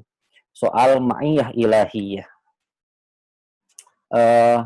Dalam Al-Quran kita melihat misalnya di sini ada satu ayat, huwallazi khalaqas samawati wal arda fi sittati ayyam thumma istawa 'alal 'arsy ya'lamu ma yaliju fil ardi wa ma yakhruju minha wa ma yanzilu minas sama'i wa ma ya'ruju fiha wa huwa ma'akum aina ma kuntum wallahu bima ta'maluna basir. Ini ada di surah Al-Furqan ayat 64 atau 63 itu. Nah, dari ayat ini ayat yang banyak pendapat terhadap ayat ini. Utamanya adalah wa huwa ma'akum aina ma kuntum. Dan Allah bersama kalian dimanapun kalian berada. Wa huwa ma'akum aina ma kuntum. Nah, apa yang dimaksud dari penggalan frasa ini? Dan dia bersama kalian di mana saja kalian berada. Pendapat yang paling umum, paling banyak adalah tentang al-qudruh wal ilmi. Ini dipahami dari huwallazi khalaqas samawati wal arda fi sittati ayyamin tsumma stawa itu. Jadi kemampuan untuk atau qudrohnya Gusti Allah untuk menciptakan alam. Dan itu bagian awal dari penggalan satu ayat ini. Kemudian bagian keduanya, al-ilmu itu ya'lamu ma yaliju fil ardi wa ma yakhruju minha. Jadi kalau kita baca tafsir, kitab-kitab tafsir, sebagian besar mayoritas akan menunjukkan bahwa wa huwa ma'akum bil qudrati wal ilmi. Artinya Allah bersama kita dengan kekuasaannya dan ilmunya. Jadi kekuasaan dan ilmunya yang selalu meliputi kita. Kekuasaan dan ilmu ini nisbatnya terhadap orang kafir, artinya ya mampu untuk memberikan siksa, dan Allah mengetahui setiap niatan buruk yang mau dilakukan. Kalau nisbatnya terhadap seorang mukmin, ya artinya Allah mampu untuk menolong seseorang dalam kondisi terjepit atau dalam kondisi kesusahan apapun yang mereka hadapi. Kemudian Allah juga mengetahui setiap kebaikan niat-niat baik yang kita ingin lakukan meskipun orang-orang barangkali tidak mengetahuinya. Ada satu hadis Nabi di di mana diceritakan ini di kitab Ihya Ulumuddin bahwa Kanjeng Nabi dan para sahabat waktu itu duduk-duduk. Kemudian ada seorang pemuda yang kelihatan kuat, kelihatan cekatan, dia sedang uh, disiplin atau sedang melakukan pekerjaan dengan amat serius dan cekatan ya, satu pekerjaan. Kemudian para sahabat itu memberikan komentar terhadap pemuda ini. Seandainya pemuda ini mau menggunakan masa mudanya dan kekuatannya untuk uh, untuk berjuang di jalan Allah, kata para sahabat. Dia ngomentari terhadap apa yang dilakukan oleh pemuda itu. Kemudian kata Kanjeng Nabi, la taqulu kadzalik, la taqulu kadzalik. Kalian jangan bilang kayak gitu. Seandainya dia bekerja untuk memenuhi kebutuhannya sehingga dia tidak meminta-minta kepada manusia, maka itu artinya di jalan Allah, kata Kanjeng Nabi. Yang kedua, seandainya dia bekerja untuk membantu orang tuanya, memenuhi kebutuhan kedua orang tuanya yang mana mereka sudah dhaif, sudah lemah, sudah mampu bekerja lagi, atau untuk membantu salah satu di antara keluarga besarnya yang sudah tua, yang nggak ada yang membantu untuk memenuhi kebutuhannya dari meminta-minta, maka itu juga apa pekerjaan yang dia lakukan adalah di jalan Allah. Kecuali kalau dia bekerja hanya untuk menumpuk-numpuk harta, mengumpulkan kekayaan, maka itu artinya dia bekerja atau berjuang di jalannya setan, kata Nabi. Dan Allah mengetahui artinya, Allah mengetahui niatan dari kegiatan seseorang tentunya dalam hal ini. Seorang pemuda yang kerja itu apakah pekerjaannya untuk menjadikan dia ta'affuf dari meminta-minta, atau justru hanya semata-mata untuk mengumpulkan harta duniawi untuk bersombong-sombong, misalnya untuk gengsi-gengsi di antara temannya gitu. Mendirikan startup hanya untuk ya ini pandangannya para sufi ya tentunya, juga pandangannya apa yang diajarkan oleh Kanjeng Nabi bahwa ya pekerjaan duniawi harusnya digunakan untuk akhirat gitu. Jadi menjadikan duniawi sebagai dunia mazru'atul akhirah. Jadi menjadikan dunia ini sebagai ladang di mana kita akan memanennya di akhirat kelak, bukan menjadikan dunia hanya sebagai tujuan itu sendiri, atau aspek yang lain yang lebih ekstrim yang dilakukan oleh monastik atau monastisism atau Robian ya, yaitu mereka yang justru menghindari dunia, seakan-akan menghindari dunia, padahal Robbaniyah itu nggak mungkin terjadi gitu. Menghindari dunia seperti apa yang dilakukan oleh konsep Katolik ya untuk menghindari dunia ini. Tetapi Kanjeng Nabi mengatakan ya kita ad-dinul muamalah, agama adalah engagement, kalian berada di masyarakat kemudian berusaha untuk menyelesaikan permasalahan karena kalian berada di tengah-tengahnya. Kalian melihat dan ikut langsung dalam kehidupan sosial yang melibatkan banyak aspek dari kemanusiaan itu sendiri. Dan itu karena sudut pandang yang berbeda, sulit bagi terutama orang-orang Kristen Katolik ya untuk melihat spiritualitas dalam Kanjeng Nabi. Mana mungkin spiritualitas terjadi pada orang yang memimpin perang, menikah, kemudian menjadi kodi bahkan untuk menghukumi satu masyarakat. Tapi itu ajaran Kanjeng Nabi. Jadi justru seseorang bisa berbuat baik harus ada di tengah-tengah masyarakat yang mengalami ya perubahan baik dan buruk, macam-macam terjadi di sana gitu. Jadi ya seorang harus ya muamalah di situ, engagement. Pemaknaan yang kedua terhadap ayat ini adalah yang dilakukan oleh Fakhruddin Ar-Razi dalam Mafatihul Ghaib. Dan ini filosofis sekali. Beliau seperti diketahui bahwa beliau itu sangat filosofikal ya di kitabnya Mafatihul Ghaib. Ar-Razi mengatakan bahwa kita meyakini bahwa al-wujud yang hakiki atau wajibul wujud hanyalah milik Allah Subhanahu wa taala. Sedangkan wujud yang selainnya adalah mungkinul wujud. Artinya ada kondisi di mana mahiyah satu wujud itu menjadi wujud karena diwujudkan oleh atau diberi wujud oleh zat yang memiliki wujud, Allah Subhanahu wa taala. Ya, artinya ketika Allah itu bersama kita dalam kondisi mahiyah kita sebelumnya. Mahiyah ini konsep filosofis yang sebenarnya berasal dari kata mahiyah. Mahiyah apa itu? Dia difisafiskan atau dihadapkan dengan al-wujud. Kalau wujud ada realitas itu sendiri, sedangkan mahiyah adalah definisi atau deskripsi terhadap wujud.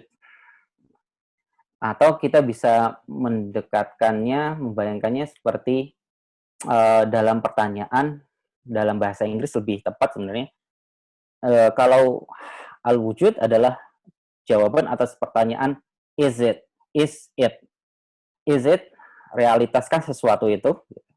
Sedangkan mahiyah adalah jawaban atas pertanyaan what is it. Dalam dunia realitas di alam dunia ini, kita bisa menanyakan dua hal itu. Nah, misalnya ada satu buku, kita kemudian melihat satu buku, misalnya kitab Kashful Mahjub karya Al-Hujwiri. Kebetulan saya juga ada, sekarang saya lihat itu. Kemudian saya bertanya, mungkin ada teman saya di samping saya tanya, is it, realitaskah kitab itu, wujudkah kitab itu? Kemudian kita bisa menjawab, yes, it is. Yaitu ada atau wujud. Tapi what is it? Kemudian kita menjabarkan itu adalah kitab tasawuf, bla bla bla bla bla bla bla bla.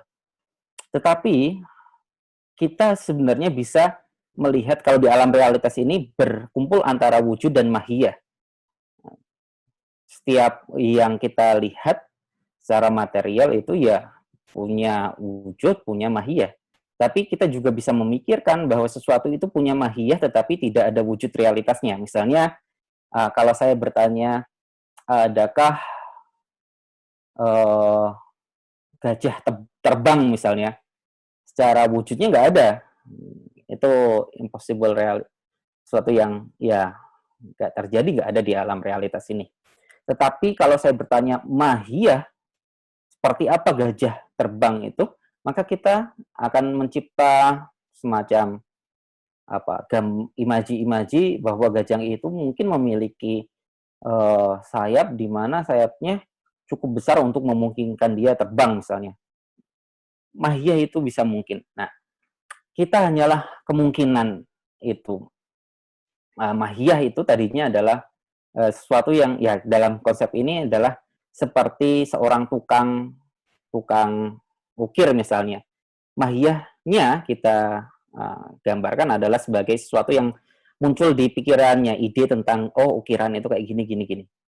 Dan yang menjadikannya wujud ya ketika dia melakukan suatu pekerjaan. Nah, yang menjadikan kita wujud adalah karena ada mahiyah yang diwujudkan oleh Gusti Allah.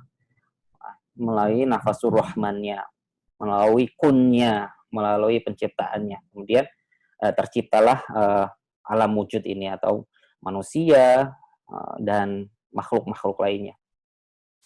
Sedangkan cara yang dijelaskan oleh Syekh Yusuf Tajul Khalwati Al-Maqassari adalah mahiyah atau ma'iyah itu adalah hakikat bersama dengan esensi Gusti Allah, bukan hanya sifat kudrah dan ilmunya. Tapi akan muncul pertanyaan, bagaimana mungkin zat Allah yang laisa kamitslihi syai'un dibersamakan atau dima'iyahkan dengan manusia gitu. Manusia yang ya sifatnya dibatasi ruang waktu, bahwa Allah tidak dibatasi ruang dan waktu. Jawab Syekh Yusuf itu hanya untuk mendekatkan pemahaman kalian adalah pemahaman orang yang membaca adalah ma'iyahnya itu seperti ma'iyah sifat dan mausufnya, seperti warna hijau di tembok misalnya, atau seperti warna coklat di pohon, atau juga seperti ruh bersama jasadnya. Artinya ma'iyahnya tidak ma'iyah material tentunya, dan kata Syekh Yusuf, hati-hatilah dengan pemahaman semacam itu, karena itu tempat yang akan menggelincirkan seseorang dari pemahaman yang benar. Ma'iyahnya ma'iyah yang dipahami, diyakini saja secara hakikatnya, tapi untuk mendekatkan itu ya seperti sifat dengan yang disifati, seperti ruh dengan jasadnya. Sebenarnya pemahaman seperti ruh dengan jasadnya itu dijelaskan atau diambil dari penjelasannya Ibnu Arabi ketika menjelaskan bahwa nisbatnya Gusti Allah terhadap makhluk ini seperti nisbatnya kita yang melihat, yang memahami, saya yang melihat, memahami, saya yang tanpa itu artinya tidak menjadi saya, ruhnya itu dengan jasadnya. Itu diambil dari penjelasan Ibnu Arabi sebenarnya. Jadi ma'iyah dan ihatah sebenarnya. Penjelasan yang kedua dari ajaran Syekh Yusuf adalah mengenai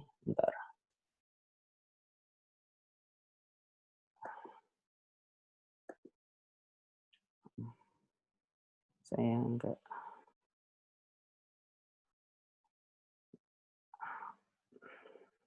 ya mengenai syariat dan hakikat, bahwa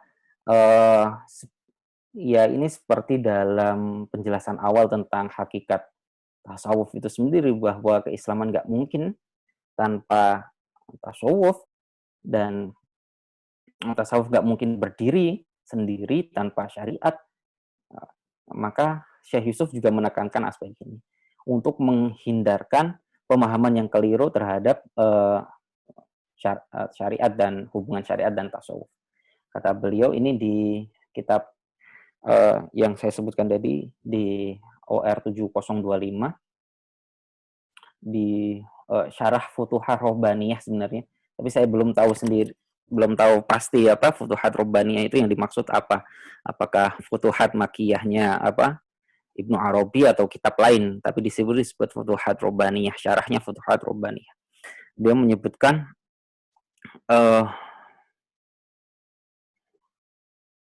illa man kana huwa nahnu wa nahnu huwa fafham in kunta dza fahmin wa la takhlat lianna fi hadzal maqam mazlatul aqdam wa la yathbutu fihi wa la yahsulu lahu al khairiyah illa man ittaba'a li dhahiri syari'ati nabi sayyidina Muhammadin imami ahlil Islam wa tamassuk bi batini haqiqatihi.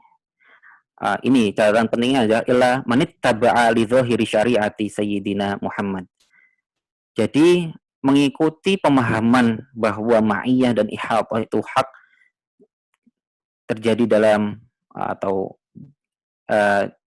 bersama dengan hakikat esensi Allah Subhanahu wa taala bersama makhluknya, itu harus dihasilkan pemahamannya, keyakinannya harus diyakinkan, dihasilkan dari mengikuti zahirnya syariat Kanjeng Nabi. Artinya ya syariah ya fikih itu.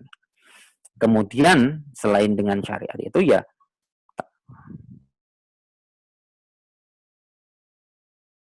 batinnya hakikat syariat, hakikatnya Kanjeng Nabi Muhammad SAW.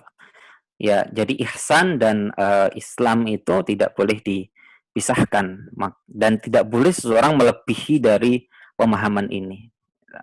Nggak boleh ghulat di sana, nanti seseorang bisa terpleset dari jalan yang benar. Dan ini sebenarnya sifat ajaran ini filosofis semata sebenarnya, atau terjadinya di alam pemahaman dan keyakinan, bukan sesuatu yang kita bisa lihat dalam praktek kegiatan. Dan ketika seseorang berusaha menjadikan ini semacam praktek atau kegiatan, menjadikan semacam ritual, ya itu yang menjadikan terpleset itu, menjadikan terpleset. Dan itu terjadi di masyarakat Jawa, utamanya harus saya sebut di penjelasannya Ronggo Warsito yang sangat sangat berusaha menjadikan pemahaman wahdatul wujud itu menjadi sesuatu yang diritualkan, dan kita bisa lihat di Serat Wilayah Hidayah Jati itu diritualkan kayak gitu, dan akhirnya ya menciptakan satu ritus yang enggak diajarkan dalam syariat. Nah, itu yang diajarkan oleh Syekh Yusuf. Jadi tentu seseorang harus berjalan dari titik syariat dulu untuk bisa mengikuti dari hakikat ini, dan bahwa sifatnya yang keyakinan itu akan diberikan oleh Gusti Allah kalau seseorang mengikuti zahirnya syariat. Nah, itu mungkin adalah yang bisa saya sampaikan mengenai Syekh Yusuf dan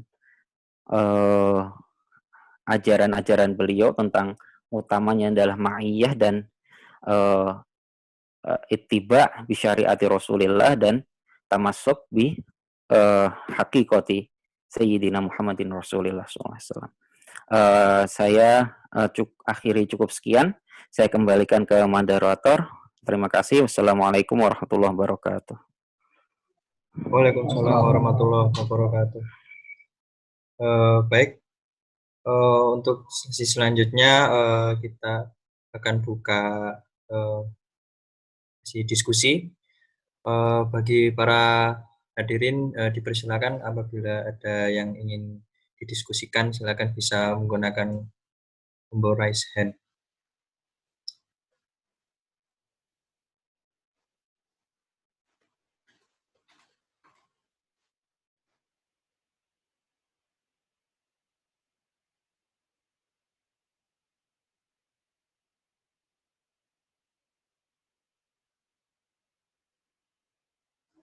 Atau kalau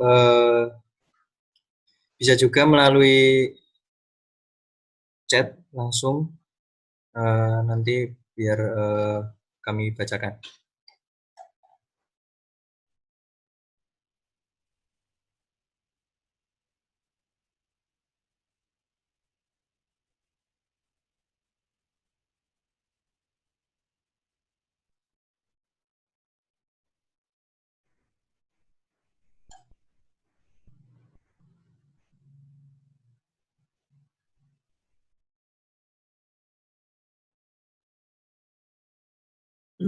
Baik, dari Mas Dimas Priambodo, dipersilakan bisa ditulis atau langsung buka. Bismillahirrahmanirrahim. Assalamualaikum warahmatullahi wabarakatuh. Ya, perkenalkan nama saya Dimas Priambodo, asal Lampung. Nah, begini Ustadz, saya ingin menanyakan tentang memang secara spesifik kurang berhubungan dengan materi, cuman bisa ada kaitannya, masih ada kaitannya gitu, tentang sejarah ulama di Indonesia. Sebagaimana kita tahu bahwasanya ulama di Indonesia ini tidak kalah hebatnya dengan ulama-ulama yang ada di Timur Tengah gitu. Sebagai contoh misalkan kayak Syekh Yusuf Al-Makassari gitu. Terus akan tetapi apa yang menyebabkan terjadinya distorsi tadi? Kita lihat bahwasanya terjadinya namanya kekosongan dari tradisi keilmuan tadi. Bahwasanya kita lihat pada paruh sekarang ini bahwasanya banyak dari antara kita yang belum bisa sehebat dengan ulama-ulama kita terdahulu gitu. Apa yang menyebabkan kita mengalami kemunduran tersebut? Apakah kita meninggalkan tradisi keilmuan, ataukah memang penyebabnya adalah hilangnya sejarah akibat kolonial tadi gitu? Karena kita lihat bahwasanya banyak ulama kita terdahulu, namun kita untuk saat ini belum mencapai ke masa gemilang gitu. Misalkan kayak kita belum bisa memunculkan tokoh seperti Rocky Gerung, ya walaupun beliau liberalis, tapi beliau cakap di bidang pemikiran dan public speaking-nya gitu. Sedangkan untuk saat ini kita belum ada yang tokoh seperti itu. apakah kita ada mengalami kegagalan dalam sejarah keilmuan tadi gitu? Bisa dipahamin ya Ustaz ya? Maaf kalau misalkan agak blunder gitu Ustaz ya.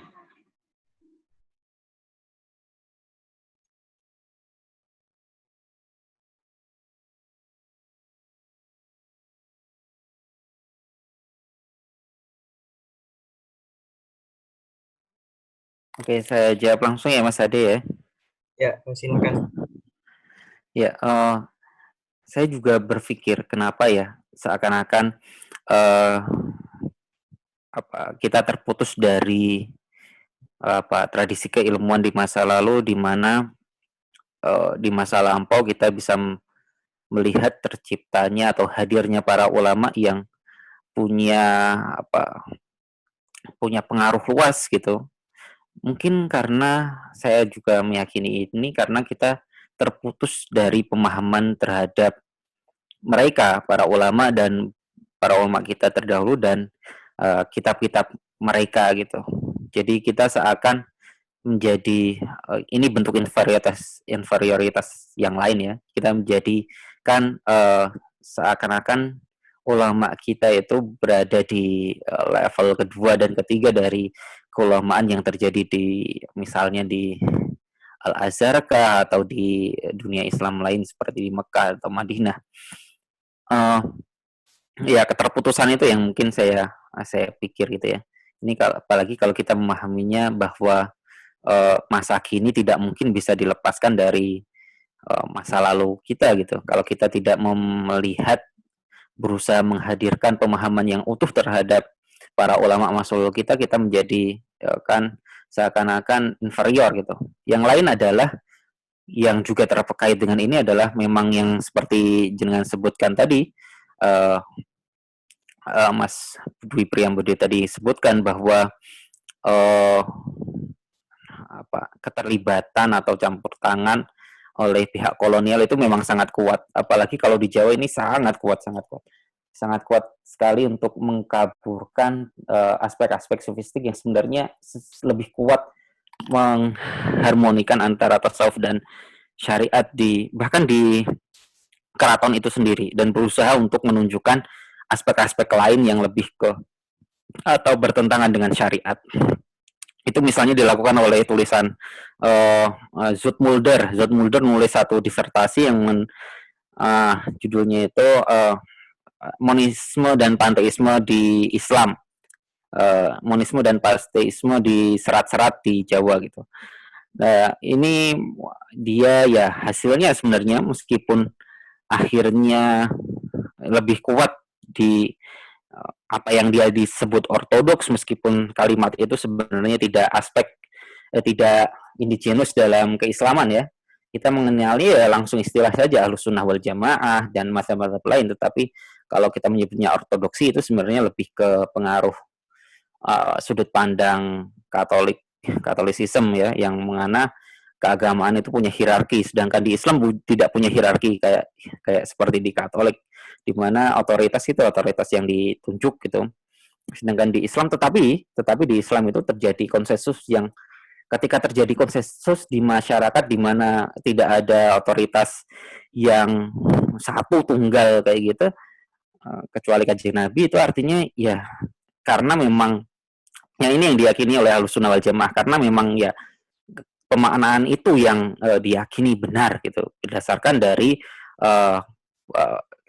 hadis Rasulullah, para sahabatnya, dan diteruskan oleh jamaah-jamaah hingga sekarang, jamaah-jamaah umat Islam masa sekarang. Karena salah satu hadis Nabi yang menyebutkan bahwa umatku tidak mungkin bersepakat dalam satu hal yang buruk. Tapi ini bukan berarti terjadi monolitik pemaknaan ya. Dalam Ahlussunnah wal Jamaah itu kita melihat spektrum yang amat luas. Misalnya dari Asy'ariyah itu sendiri, Asy'ariyah mutaqaddimi dengan mutaakhirin terjadi perbedaan. Bahwa bahkan kita tidak bisa menyebutkan pandangannya Imam Al-Ghazali seluruhnya mengambil sudut pandang Asy'ariyah seperti Abul Hasan Asy'ari. Itu tidak apalagi kalau kita melihat Asy'ariyah dengan Maturidiyah misalnya, apalagi mazhab fikih yang sekarang saja kalau pendapat dari fikih yang lain seakan-akan masyarakat di Indonesia juga bisa cukup terkaget-kaget karena tradisinya bukan dari tradisi fikih mazhabnya sendiri gitu. Misalnya melihat ke ulama Maliki yang tidak menjadikan anjing langsung serta-merta seluruhnya najis gitu, kecuali kalau dia menjilat ke satu wadah seperti dohirnya hadis itu sendiri. Jadi banyak ulama di Maliki di Afrika ya, di benua Afrika itu yang negara-negara Muslim di benua Afrika yang mengikuti Maliki itu justru punya anjing gitu. Dan saya masih dapat cerita beberapa kawan yang kaget melihat ulama jalan itu di sampingnya ada anjing gitu, kaget gitu. Nah, itu dua hal yang mungkin saya lihat karena keterputusan pemahaman terhadap sejarah ulama kita masa lalu, kemudian karena pengaruh atau usaha yang dilakukan oleh orientalis terutama di masa kolonial untuk menjadikan keislaman itu bertentangan satu dengan yang lain, aspek-aspek keislaman yang dipahami di masyarakat. Dan saya mohon maaf untuk memberikan contohnya banyak dari konteks Islam di Jawa karena saya lebih familiar dengan konteks dalam kesejarahan Islam di Jawa alih-alih di tempat lain seperti di Aceh atau di Palembang atau di tempat lainnya. Begitu yang bisa saya jelaskan. Baik, terima kasih. Selanjutnya ini ada pertanyaan yang masuk, Mas. Saya bacakan pertanyaan dari Mas Sigit Raharja dari IAIN Surakarta.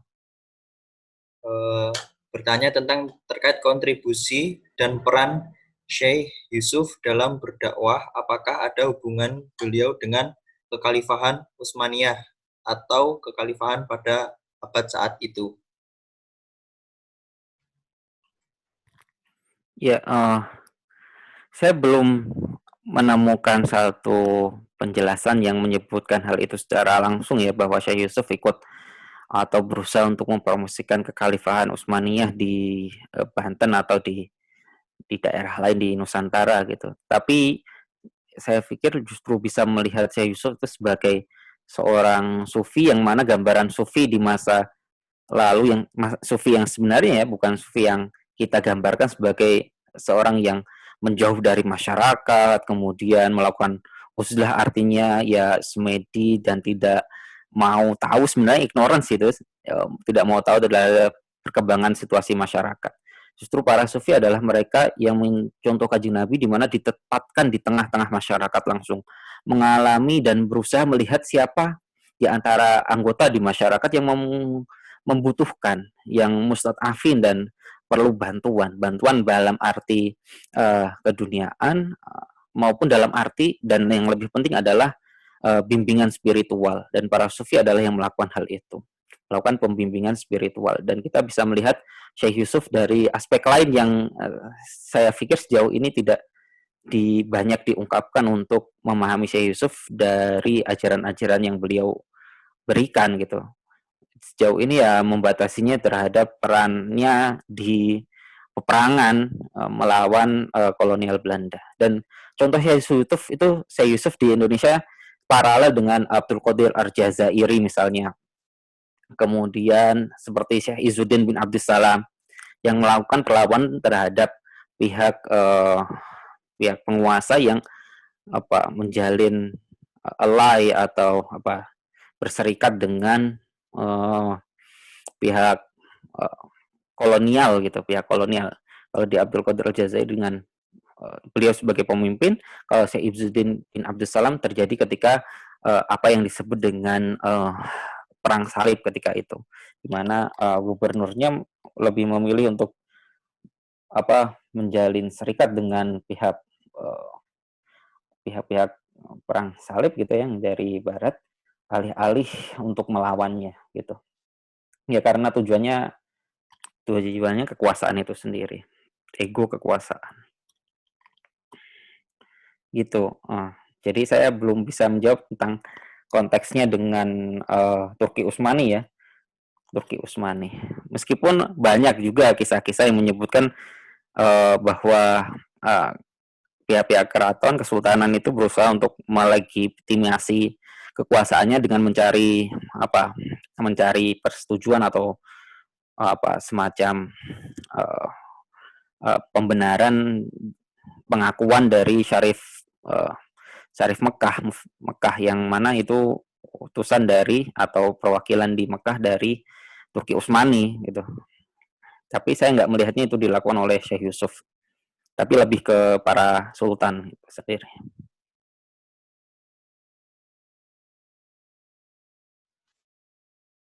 Baik, ini untuk pertanyaan selanjutnya langsung dari Mas Dedi Gunawan Saputra, asal Makassar. Langsung saja Mas, kami persilahkan untuk menyampaikan pertanyaannya. Ya, terima kasih. Assalamualaikum warahmatullahi wabarakatuh. Alhamdulillah pada kesempatan kali ini kami diberi kesempatan untuk bertanya, dan sangat menarik ini topik yang berkaitan dengan Syekh Yusuf Al-Makassari. Kami juga berasal dari Makassar, Selatan. Berkaitan dengan Syekh Yusuf, kami melihatnya ada beberapa semacam pengkultusan juga yang terjadi ya masyarakat, dan ini juga masih ada ya hingga saat ini, sehingga perlu kita untuk semacam ada upaya bisa kita lakukan untuk memberikan pemahaman yang benar ya, yang benar terkait itu. Tapi yang ingin kami pertanyakan sebenarnya dari segi keilmuan itu ya, terutama mengenai kitab-kitab yang Ustadz sampaikan tadi, memang juga kami masih kurang dalam melihat ya kitab-kitab yang saat ini ada ya, yang langsung dari beliau, sehingga dari segi keilmuan bagaimana upaya kita agar bisa referensi keilmuan itu bisa dibaca atau diakses, agar masyarakat itu bisa memahami bukan secara ritual belaka dalam artian hal-hal yang sifatnya ritual yang keliru, tapi masuk pada aspek pemahaman yang komprehensif, sehingga terjadi perubahan paradigma, perubahan pola pikir, dan perubahan perilaku yang keliru tadi menuju pada hal-hal yang sifatnya benar. Saya kira demikian. Terima kasih. Assalamualaikum warahmatullahi wabarakatuh.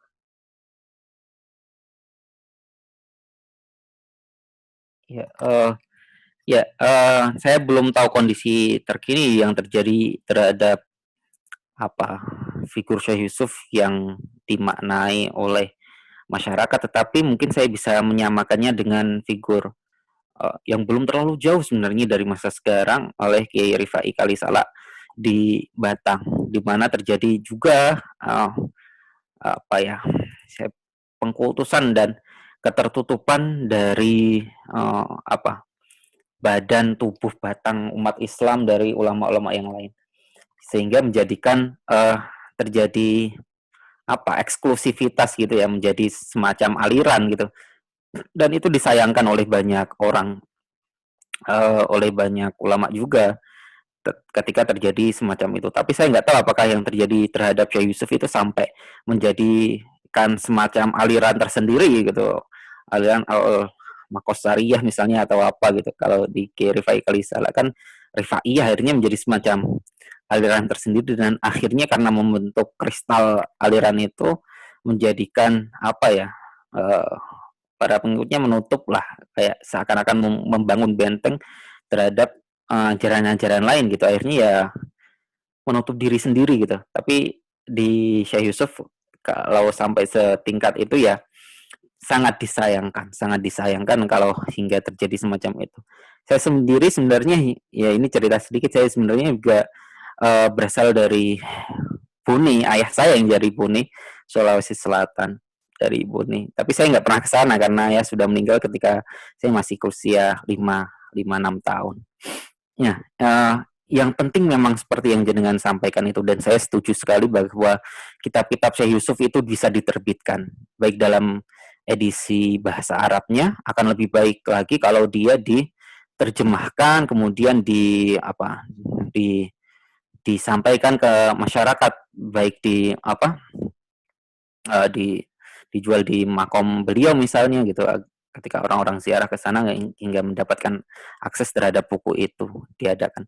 Tapi lebih penting lagi adalah analisis terhadap ajaran-ajaran itu dengan referensi-referensi rujukan-rujukan terhadap batang tubuh umat Islam yang lebih luas gitu. Jadi agar tidak terjadi semacam pandangan ahistoris terhadap Syekh Yusuf, karena Syekh Yusuf ya menulisnya meskipun tentang ajaran yang sifatnya timeless ya, tetapi beliau menghadapi situasi tertentu. Misalnya kenapa beliau banyak sekali merujuk ke ajaran Ma'iyah dan Ihatah, karena ketika itu di tarekah beliau yang banyak menjelaskan tentang usaha untuk mendekat ke Gusti Allah Ma'iyah itu banyak mengalami penentangan gitu ya, terutama yang dibawa oleh Araniri gitu dan para pengikutnya yang nampaknya keras sekali. Meskipun Syekh Yusuf tidak merujuk langsung, tetapi masa yang terjadi itu berdekatan, dan beliau menulis itu untuk yang sifatnya polemik semacam itu karena merespon terhadap pengingkaran terhadap aspek-aspek dari ajaran yang diajarkan di torekahnya Syekh Yusuf gitu, dan torekah Syatariyah secara umum bahkan di masa itu, yang para mursyidnya, para ulamanya itu menulis juga dalam konteks penafsiran terhadap ajaran Ibnu Arabi. Tapi ya karena dianggap ya oleh Araneri dan pengikutnya itu hingga menjadikan ya suatu yang disayangkan ya di masa itu, sampai terjadi semacam itu pembakaran dan bahkan mungkin pembunuhan terhadap hukuman mati terhadap para pengikutnya. Itu memang cukup disayangkan, dan saya pikir memang manuskripnya banyak, sebagian mungkin bisa diakses, sebagian belum, tetapi untuk bisa menerbitkan ini yang saya belum tahu di bagaimana gitu. Mungkin kajian-kajian terhadapnya bisa saya atau teman-teman lakukan gitu. Kemudian diterbitkan agar menjadi penjelasan terhadap masyarakat yang sifatnya akhirnya tidak menjadi eksklusif. Khawatirnya kalau eksklusif itu yang terjadi, akhirnya menjadi seperti satu sekte tersendiri, dan itu terjadi di banyak toko, ya salah satunya di Kiai Rifai misalnya, Kiai Rifai Kalisal. Itu yang bisa saya sampaikan.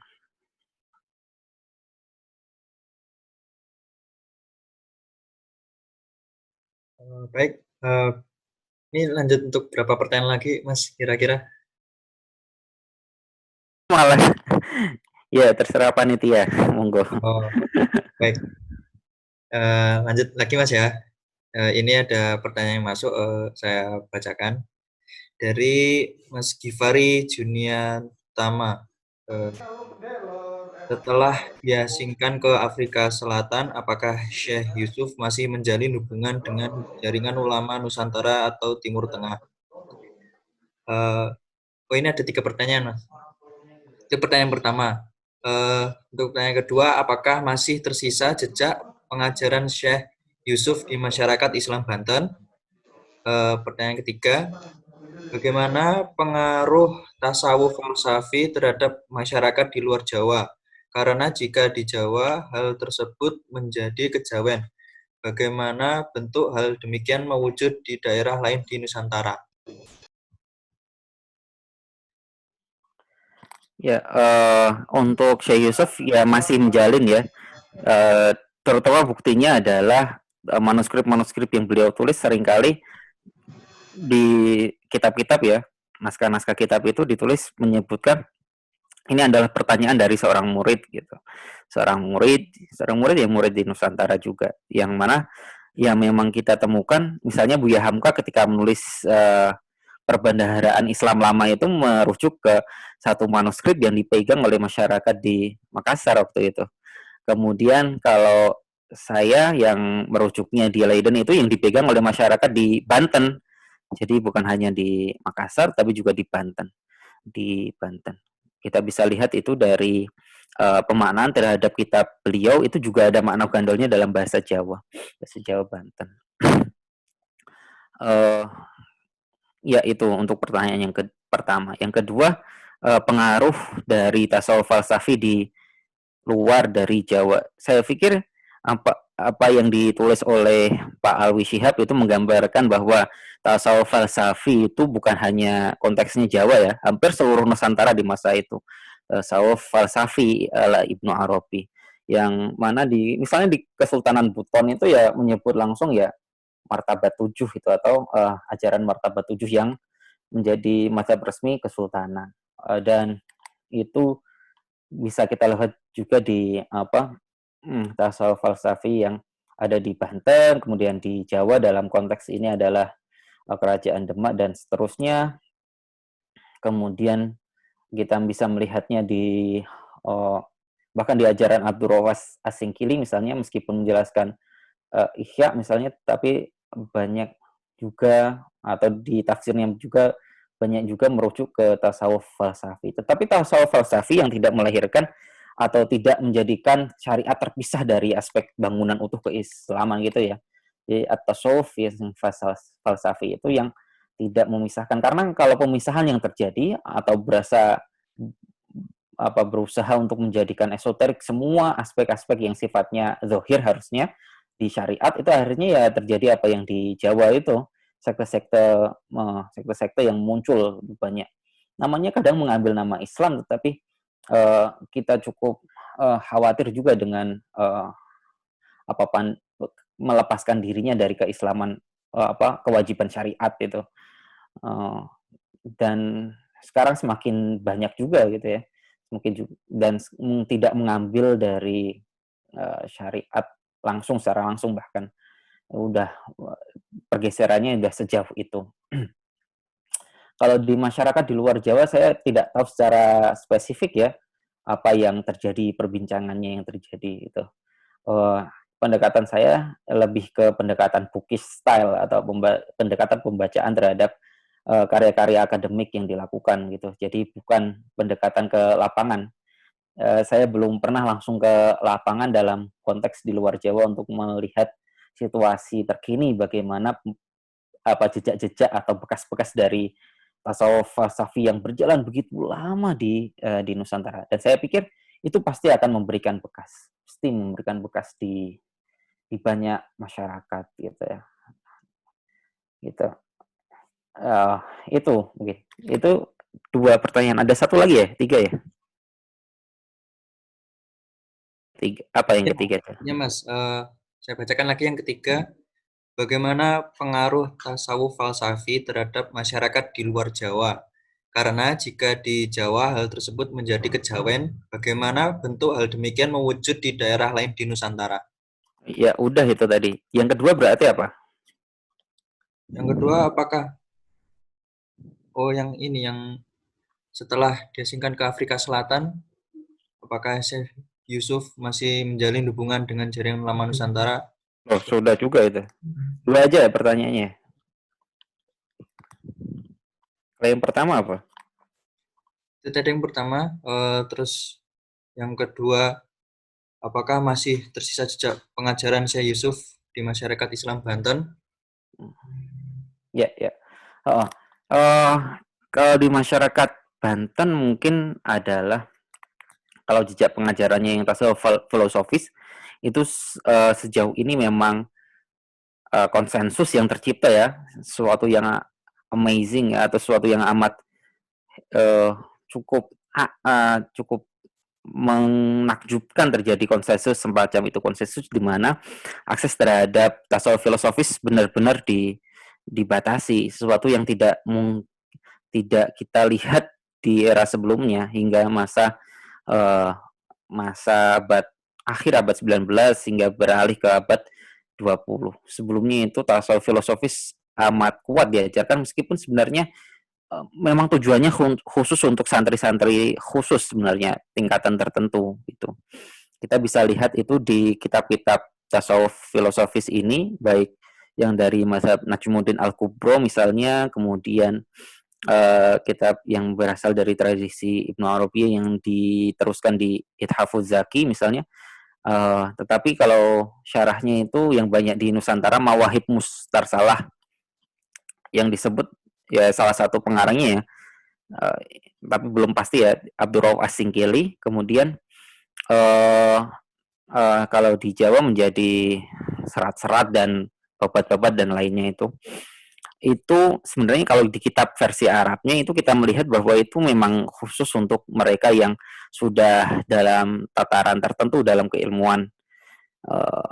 keilmuan fikihnya sudah selesai syariatnya gitu. Kita bisa melihat misalnya di pemaknaan-pemaknaan yang digunakan itu tulisan Arab yang digunakan di manuskrip itu, penulisan Arab yang terjadi itu tulisannya sangat indah sekali. Artinya seseorang yang sudah memang cukup lama untuk belajar di pesantren sehingga bisa menguasai untuk penulisan Arab yang sangat bagus. Kemudian yang kedua dilihat dari makna yang digunakan. Pemaknaannya itu hanya digunakan pada kata-kata tertentu yang amat susah dan tulisannya itu sangat kecil-kecil ya, mungkin solusi yang kecil-kecil yang rapat-rapat gitu seseorang. Kemudian pemaknaan yang digunakan hanya pemaknaan yang pada kata-kata yang memang sangat sulit. Itu artinya mereka yang sudah punya perbedaan kosakata bahasa Arab yang cukup besar gitu, sehingga hanya kata-kata tertentu saja yang perlu dimaknai. Dan itu tradisi itu masih kita lihat di sekarang sebenarnya. Seorang ketika, meskipun ada dua tendensi sih, ada yang mengatakan ya semakin banyak jenggotannya itu akan semakin bagus. Apa makna terhadap kitab itu? Sedangkan yang lain, mazhab yang lain menyebutkan seseorang yang menguasai bahasa Arab itu ya hendaknya pemaknaan yang diberikan ya semakin sedikit gitu terhadap kitabnya gitu. Tapi kita melihat di tendensi di masa lalu itu ya semakin sedikit pemaknaan yang digunakan. Khusus untuk kitab-kitab tasawuf filosofis ya kita melihat itu. Di Kesultanan Sumeneb juga ada. Di Sumeneb itu ada Bahrul Lahut misalnya, itu sangat filosofis juga salah satu. Itu bahkan ditulis oleh ulama dari Aceh di masa Perla waktu itu di abad ke-12. Disebut-sebut di abad ke-12 oleh Syekh Abdullah Arif, itu tasawuf filosofis. Kemudian kita bisa melihat para ulama besar lain yang sebagai seorang sufi justru bahkan berkarir di Hadramaut, itu Syekh Abdullah Al-Jawi. Ini disebutkan di salah satu catatan bahkan dari Arab sendiri, saya lupa nama kitabnya. Itu saya tulis Abdullah Al-Jawi itu abad 14 itu sudah menjadi seorang mursyid thariqah di Hadramaut. Dan kata Al-Jawi di masa itu ya merujuknya di masyarakat Nusantara, tapi luas, bukan hanya Indonesia, Malaysia dan Patani itu termasuk dalam Al-Jawi. Itu yang bisa saya jawab, Mas Ade. Mungkin kalau ada lagi. Mungkin satu lagi, Mas ya, sebelum kita sudahi. Pertanyaan selanjutnya yang terakhir ini dari Mas Bagus Wahyu Pratama. Masih adakah keturunan dari Syekh Yusuf Al-Makassari hingga zaman sekarang? Bila ada, para keturunan beliau kebanyakan tinggal atau bermukim di mana? Terima kasih. Ya, Syekh Yusuf wafat di Cape Town, tapi beberapa tahun setelahnya itu diminta oleh Kesultanan Goa untuk dimakamkan di Makassar, di Liung ya, di Liung Makassar. Kemudian dibawa, memang akhirnya diizinkan untuk makam jasadnya dibawa ke Makassar. Tapi catatan menyebutkan bahwa jasad beliau dibawa ke Makassar.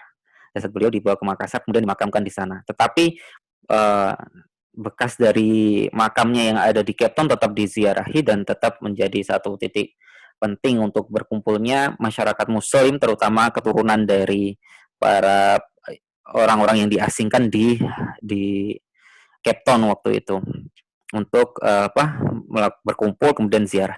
Nah, keturunan Syekh Yusuf masih ada di sana, di Afrika Selatan, di Cape Town-nya sana. Di sana masih ada, di sana masih seorang kawan, Mas Amirul Ulum, menulis satu buku tentang Syekh Yusuf dan kemudian mengatakan bahwa ada cicit beliau di Cape Town di Afrika Selatan. Tentunya bukan cicit ya, harusnya udah apa itu, nggak ada terminologi lagi untuk menyebutkan keturunan keberapa dari abad 17 hingga sekarang. Tentunya lebih dari sekedar cicit itu. Tapi beliau, Mas Amirul Ulum, menyebutkan cicitnya bertemu dan meminta semacam catatan takrif untuk biografi Syekh Yusuf itu, dan diberikan. Itu karena Mbah Mun almarhum itu yang menyambungkan penulis ini, Amirul Ulum, kepada keturunan Syekh Yusuf yang ada di Cape Town di Afrika Selatan, dan masih ada di sana. Sedangkan yang di Makassar saya kurang tahu, tetapi kalau pengaruh ajaran beliau di Makassar masih sangat kuat, terutama mereka yang berdasarkan wasiat dari Syekh Yusuf itu diwajib akhirnya tercipta ajaran wajib untuk masuk Torekoh. Saya dapat ini dari Mas siapa itu yang di Jogja, yang dari Lombok itu, mengatakan bahwa termasuk keturunan beliau dari nenek moyangnya itu adalah murid Syekh Yusuf, dan Syekh Yusuf mengajarkan wajib untuk masuk Torekoh. Masuk Torekoh itu masih ada. Kalau mau ya datang ke Cape Town. Tapi saya nggak tahu kalau keturunannya yang ada di Makassar apakah masih, dan validkah nasabnya nyambung ke Syekh Yusuf. Tapi kalau yang di Cape Town valid. Gitu Mas, mungkin kalau sudah. Satu lagi Mas, gimana Mas? Bisa Mas ya? Kebetulan ada yang masuk lagi. Ini memperdalam tentang Abdullah Al-Jawi yang menjadi mursyid Thariqah di Hadramaut. Bagaimana faktor sejarah Abdullah Al-Jawi bisa tiba di Hadramaut? Apakah beliau menetap di Hadramaut? Bukankah sebaliknya banyak ulama Hadramaut yang kemudian dikenal Wali Songo yang hijrah ke Indonesia? Pertanyaan diajukan oleh Mas Muhammad Taufik. Ya, ini pertanyaan yang sama juga saya ajukan, tetapi sejauh fakta sejarah atau informasi yang bisa kita kumpulkan belum bisa menyimpulkan tentang hal ini. Kita belum bisa menyimpulkan bagaimana Abdullah Al-Jawi menjadi seorang mursyid thariqah di Hadramaut, tetapi kita bisa yakin menjadi mursyid thariqah karena para muridnya menjadi ulama fikih Syafi'iyah itu menyebut biografi beliau. Salah satu saya lupa salah satu muridnya itu di Tajuddin di As-Subki itu menulis tentang biografi para ulama Syafi'iyah, kemudian menyebutkan salah satu murid dari Abdullah Al-Jawi. Kemudian dikutip panjang sekali tentang bagaimana ulama ini muridnya Abdullah Al-Jawi ini belajar keilmuan, terutama salah satu guru utamanya adalah Abdullah Al-Jawi. Abdullah Al-Jawi digambarkan di situ sebagai seorang yang bukan hanya memahami syariat, tetapi juga mempraktekkan pengawasan diri atau memisahkan dirinya dari ego duniawi, dan itulah yang dilakukan oleh para ulama salaf atau ulama tasawuf, berusaha untuk tidak menjadikan duniawi ini sebagai tujuan, tetapi sebagai perantara saja, mampir ngombe saja dalam konteks Jawa, atau menjadikan diri kita sebagai waver atau pejalan saja di dunia ini, cuman mampir sebentar, duduk di bawah pohon, kemudian kita lanjut lagi jalan untuk menuju ke akhirat. Dan itu yang dilakukan oleh Abdullah Al-Jawi. Kemudian dia adalah guru pertama yang memberikan hirqoh. Jadi dalam tradisi tasawuf, seseorang memberikan hirqoh itu artinya diinisiasi atau dibaiat masuk ke dalam satu thariqat, dan itu dilakukan oleh Abdullah Al-Jawi. Tapi analisis lebih lengkap mengenai kesejarahan beliau kok bisa mengajar menjadi seorang mursyid thariqah di Hadramaut itu bagaimana, saya juga belum tahu, dan di catatan muridnya itu yang menyebutkan biografi Abdullah Al-Jawi itu tidak dijelaskan bagaimana beliau bisa nyampai di situ, tetapi dijelaskan beliau dan komunitas para muridnya dan para mursyid-mursyid lainnya itu seringkali berkumpul di di Aden. Di Aden di situ ada salah satu pantai di mana mereka berkumpul bersama untuk melakukan ya zikir jamaah. Zikir jamaahnya itu justru di di ruang terbuka di pantai itu. Nggak disebutkan di masjid, itu di satu pantai gitu. Dan kita cukup aneh, sekarang kita kan zikir jamaah biasanya di masjid gitu, tapi ini justru berkumpul bersama di pantai. Jadi kalau ada informasi lebih tentang itu, saya malah bersyukur bisa dapatkan informasi itu. Michael Lavan itu menulisnya juga di buku ulama Islam di Nusantara itu. Cuman juga tidak memberikan analisis lebih lanjut bagaimana seseorang Abdullah Al-Jawi bisa nyampe di Hadramaut gitu. Mungkin itu jejaringnya memang sudah begitu kuat di masa itu, jadi bisa tercipta dari Jawi ke Hadramaut, dari Hadramaut ke Jawi ke Nusantara ini. Tapi belum ada bukti yang menunjukkan kecuali Abdullah Al-Jawi ini yang datang ke sana. Selainnya belum ada. Gitu Mas Ade. Baik Mas, mungkin untuk seri kedua pada malam hari ini tentang Syekh Yusuf Al-Makassari bisa kita cukupkan. Terima kasih kepada para penanya telah menyampaikan pertanyaannya. Untuk selanjutnya MBS pekan depan masih akan tetap pada serial warisan luhur ulama Nusantara, membahas tentang Syekh Abdur Rauf Al-Asingkili, ya Mas ya. Oke, untuk para hadirin dinantikan kehadirannya untuk MPS pekan depan. Kami ucapkan terima kasih pada Mas Nur Ahmad atas materi yang disampaikan pada malam hari ini. Sebelum kita akhiri, kita tutup dengan doa kafaratul majelis.